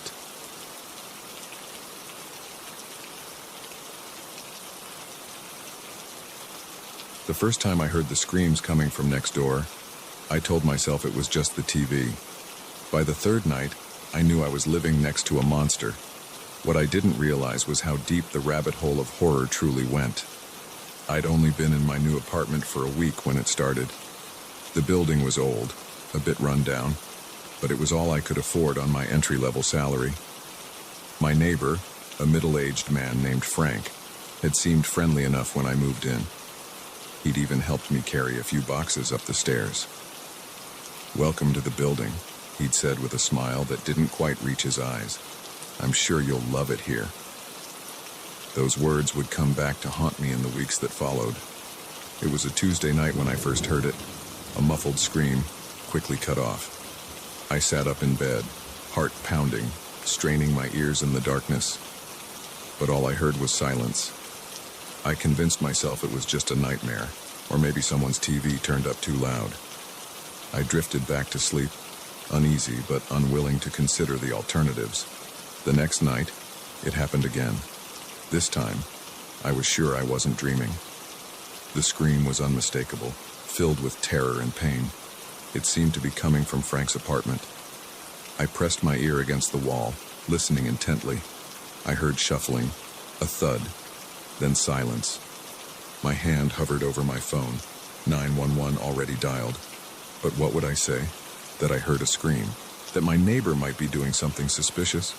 It seemed ridiculous in the quiet of the night. I deleted the numbers, telling myself I'd talk to Frank in the morning. Maybe he was just having nightmares. But when I saw Frank the next day, he seemed perfectly normal. He nodded hello as we passed in the hallway, that same not-quite-right smile on his face. I wanted to ask him about the noises, but the words stuck in my throat. What if I was wrong? What if I was just being paranoid? That night, I waited, ears straining for any sound. Around 2 a.m., it came. Not a scream this time, but a series of thumps, like something heavy being dragged across the floor, then a door slamming. I crept to my window just in time to see Frank loading something large and unwieldy into the trunk of his car. In the dim glow of the streetlight, I could have sworn I saw a hand dangling limply from whatever he was carrying. My blood ran cold. This wasn't paranoia. This was real. I called the police, my voice shaking as I reported what I'd seen. They said they'd send someone to check it out, but I could hear the skepticism in the dispatcher's voice. By the time they arrived, Frank's car was gone. The officers knocked on Frank's door, but there was no answer. They asked me a few questions, but without any concrete evidence, there wasn't much they could do. They told me to call again if I heard or saw anything else suspicious. I didn't sleep at all that night or the next. Every sound made me jump. Every shadow seemed to hide unspeakable horrors. I started researching Frank online, looking for anything that might confirm my suspicions. But he was a ghost. No social media, no public records beyond a driver's license renewal. It was as if he barely existed. A week passed without incident. I started to wonder if I'd imagined the whole thing. Maybe the stress of the move and the new job had gotten to me. I was just starting to relax when it happened again. This time the scream was louder, more desperate. And it wasn't coming from Frank's apartment. It was coming from the apartment above mine. I ran upstairs, my heart pounding. The door to the apartment was ajar. I pushed it open, calling out, "Hello? Is everyone okay?" The scene that greeted me will haunt me for the rest of my life. The apartment was empty of furniture, the floors covered in plastic sheeting. And there, in the center of the room, was Frank. He was standing over a young woman bound to a chair, a knife in his hand. Both of them turned to look at me. Frank's eyes wide with surprise, the woman's filled with desperate hope. For a moment, we all froze. Then Frank lunged at me. I don't remember consciously deciding to fight. One moment I was standing in the doorway. The next I was grappling with Frank, struggling to keep the knife away from my throat. We crashed into walls, knocked over lamps. I was running on pure adrenaline and fear. Somehow, I managed to knee him in the groin. He doubled over, and I took the opportunity to grab a nearby lamp. I swung it with all my might, connecting with his head. Frank went down hard. Panting, I ran to the woman, quickly untying her. "Run!" I gasped. "Call the police." She didn't need to be told twice. As soon as she was free, she bolted from the apartment. I could hear her footsteps pounding down the stairs. I turned back to Frank, ready to make sure he stayed down until the police arrived. But he was gone. A trail of blood led to the open window. I rushed over, looking out just in time to see him disappearing down the fire escape. The police arrived minutes later, but it was too late. Frank had vanished. What followed was a nightmare of police interviews, crime scene investigators, and horrifying discoveries. The plastic-covered apartment wasn't the only one. There were 3 others in the building, all rented under false names, all set up for God knows what horrors. And Frank, it turned out, wasn't Frank at all. His real name was Gerald Hartley, and he was wanted in connection with a string of disappearances across 3 states. The woman I'd saved was his latest victim, but far from his first. The full extent of his crimes came to light over the following weeks. The bodies found buried in the woods outside of town. The trophies discovered hidden in the walls of his apartment. The videos, I couldn't bring myself to watch them, but the haunted looks on the detectives' and faces told me everything I needed to know. I couldn't stay in the apartment after that. Every creak, every shadow reminded me of that night. I moved in with a friend while I looked for a new place, jumping at every unexpected sound. Gerald Hartley was caught eventually, trying to cross the border into Canada. The trial was a media circus. I had to testify, had to relive that night in excruciating detail. Seeing him in the courtroom, his eyes cold and empty, made me realize how close I'd come to being another one of his victims. He was sentenced to life in prison, no possibility of parole, but even that didn't make me feel safe. I kept wondering how many others like him were out there, hiding behind friendly smiles and offers to help carry boxes. It's been years now, and I've managed to rebuild my life. I have a new apartment in a secure building with plenty of neighbors and a top-of-the-line security system. I've gone through therapy, learned coping mechanisms for the PTSD and anxiety, but I've never forgotten. I still check the locks 3 times before I go to bed. I still wake up sometimes, heart racing. Sure, I've heard a scream in the night, and I never, ever ignore that gut feeling when something seems off. I share my story now as a warning, to remind people that evil can hide in plain sight, that the monster next door might look just like everyone else, but also to show that it's possible to fight back, to survive, to make a difference. So the next time you hear something strange in the night, don't just turn over and go back to sleep. Don't assume it's nothing, because sometimes the difference between life and death, between saving a life or losing one eye, is just a willingness to get involved. And remember, the most dangerous predators are often the ones hiding in plain sight, right next door.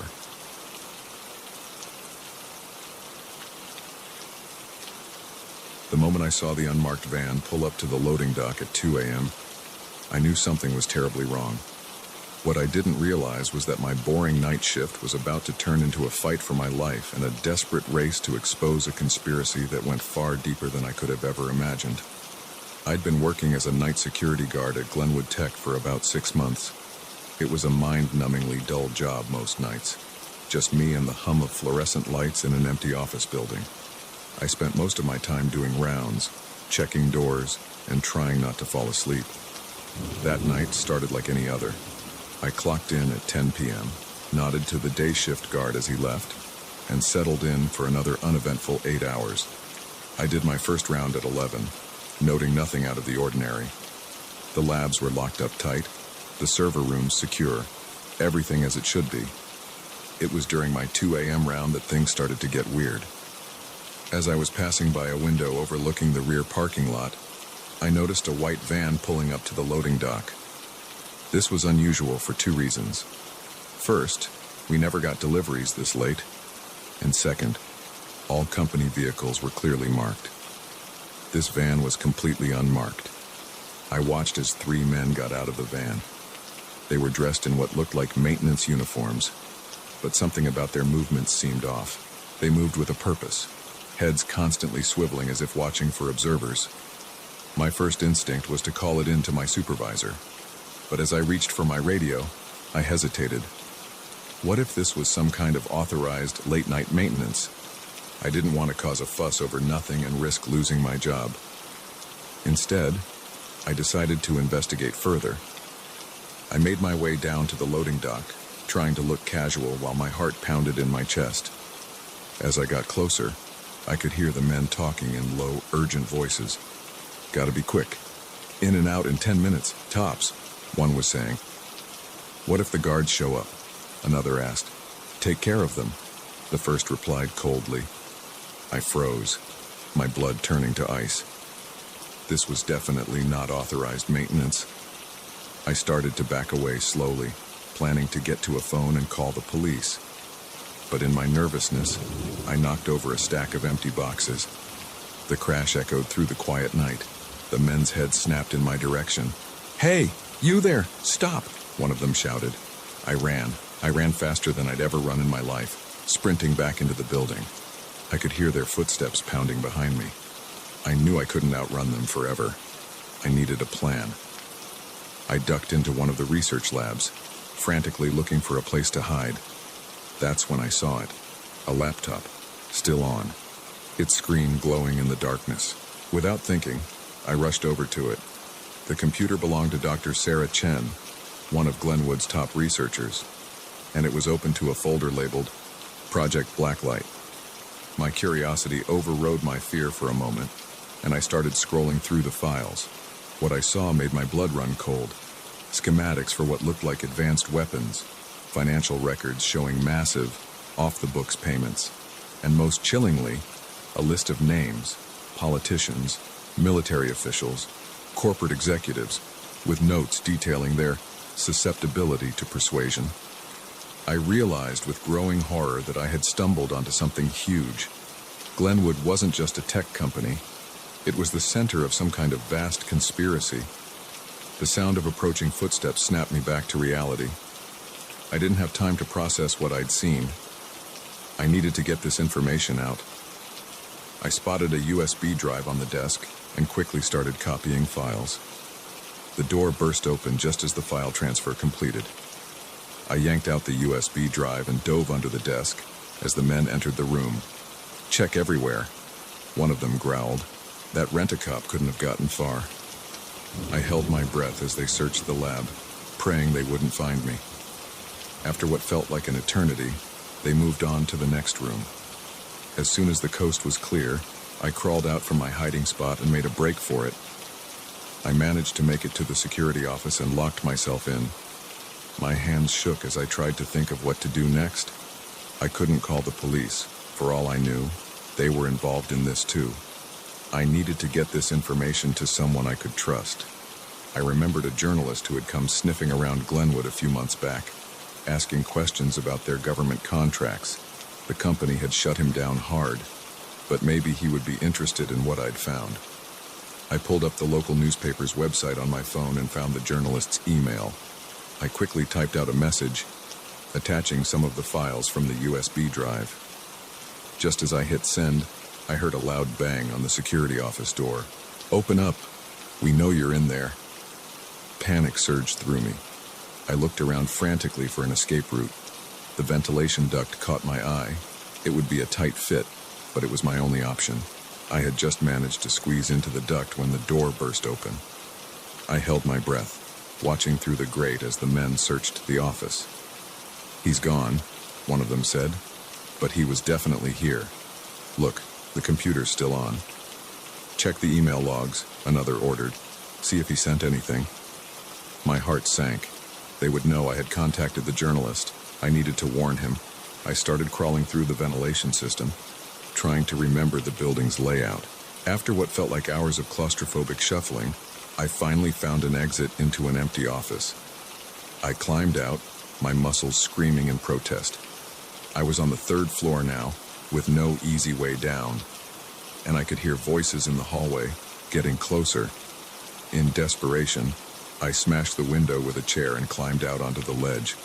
The ground looked impossibly far away, but I could see my car in the parking lot. If I could just reach it. I inched my way along the ledge, trying not to look down. When I reached the corner of the building, I saw a drain pipe. It was risky, but it was my only shot. I grabbed the pipe and started sliding down, the rough metal tearing at my hands. About halfway down, the pipe creaked ominously. Before I could react, it tore away from the wall. I fell, landing hard on a dumpster below. Pain exploded through my body, but adrenaline kept me moving. I rolled off the dumpster and limped as fast as I could to my car. I could hear shouts behind me as I peeled out of the parking lot. In my rearview mirror, I saw the white van in pursuit. What followed was the most terrifying car chase of my life. I weaved through the empty early morning streets, the van always right behind me. I finally lost them by driving through a construction site, narrowly avoiding disaster multiple times. When I was sure I wasn't being followed anymore, I headed for the newspaper office. I needed to make sure the journalist got my message and understood the danger he was in. The next few weeks were a blur of police interviews, FBI investigations, and media frenzy. The files I had stolen blew the lid off a massive conspiracy involving defense contracts, illegal weapons development use, and political manipulation. Arrests were made, companies were shut down, and the ripples spread through the highest levels of government and industry. I was hailed as a whistleblower and a hero, but even as the story unfolded in the national news, I couldn't shake the feeling that it wasn't over, that somewhere out there, the real masterminds behind Project Blacklight were watching, waiting, planning their next move. I was right to be paranoid. 3 months after that night, an attempt was made on my life. I've been in witness protection ever since, looking over my shoulder, never staying in one place too long. Sometimes I wonder if I did the right thing, if the truth was worth the cost to my life, my peace of mind. But then I remember the weapons I saw, the lists of names, the scale of what they were planning. And I know that no matter the personal cost, exposing the truth was the only choice I could have made. So if you're ever working a boring night shift and you see something that doesn't seem quite right, don't ignore it. Don't tell yourself it's nothing, because sometimes the most mundane job can turn into the front lines of a battle between good and evil. And in that moment, you might be the only one standing between the truth and those who would bury it. Just be prepared for the consequences, because once you step into the light, the shadows will do anything to drag you back in.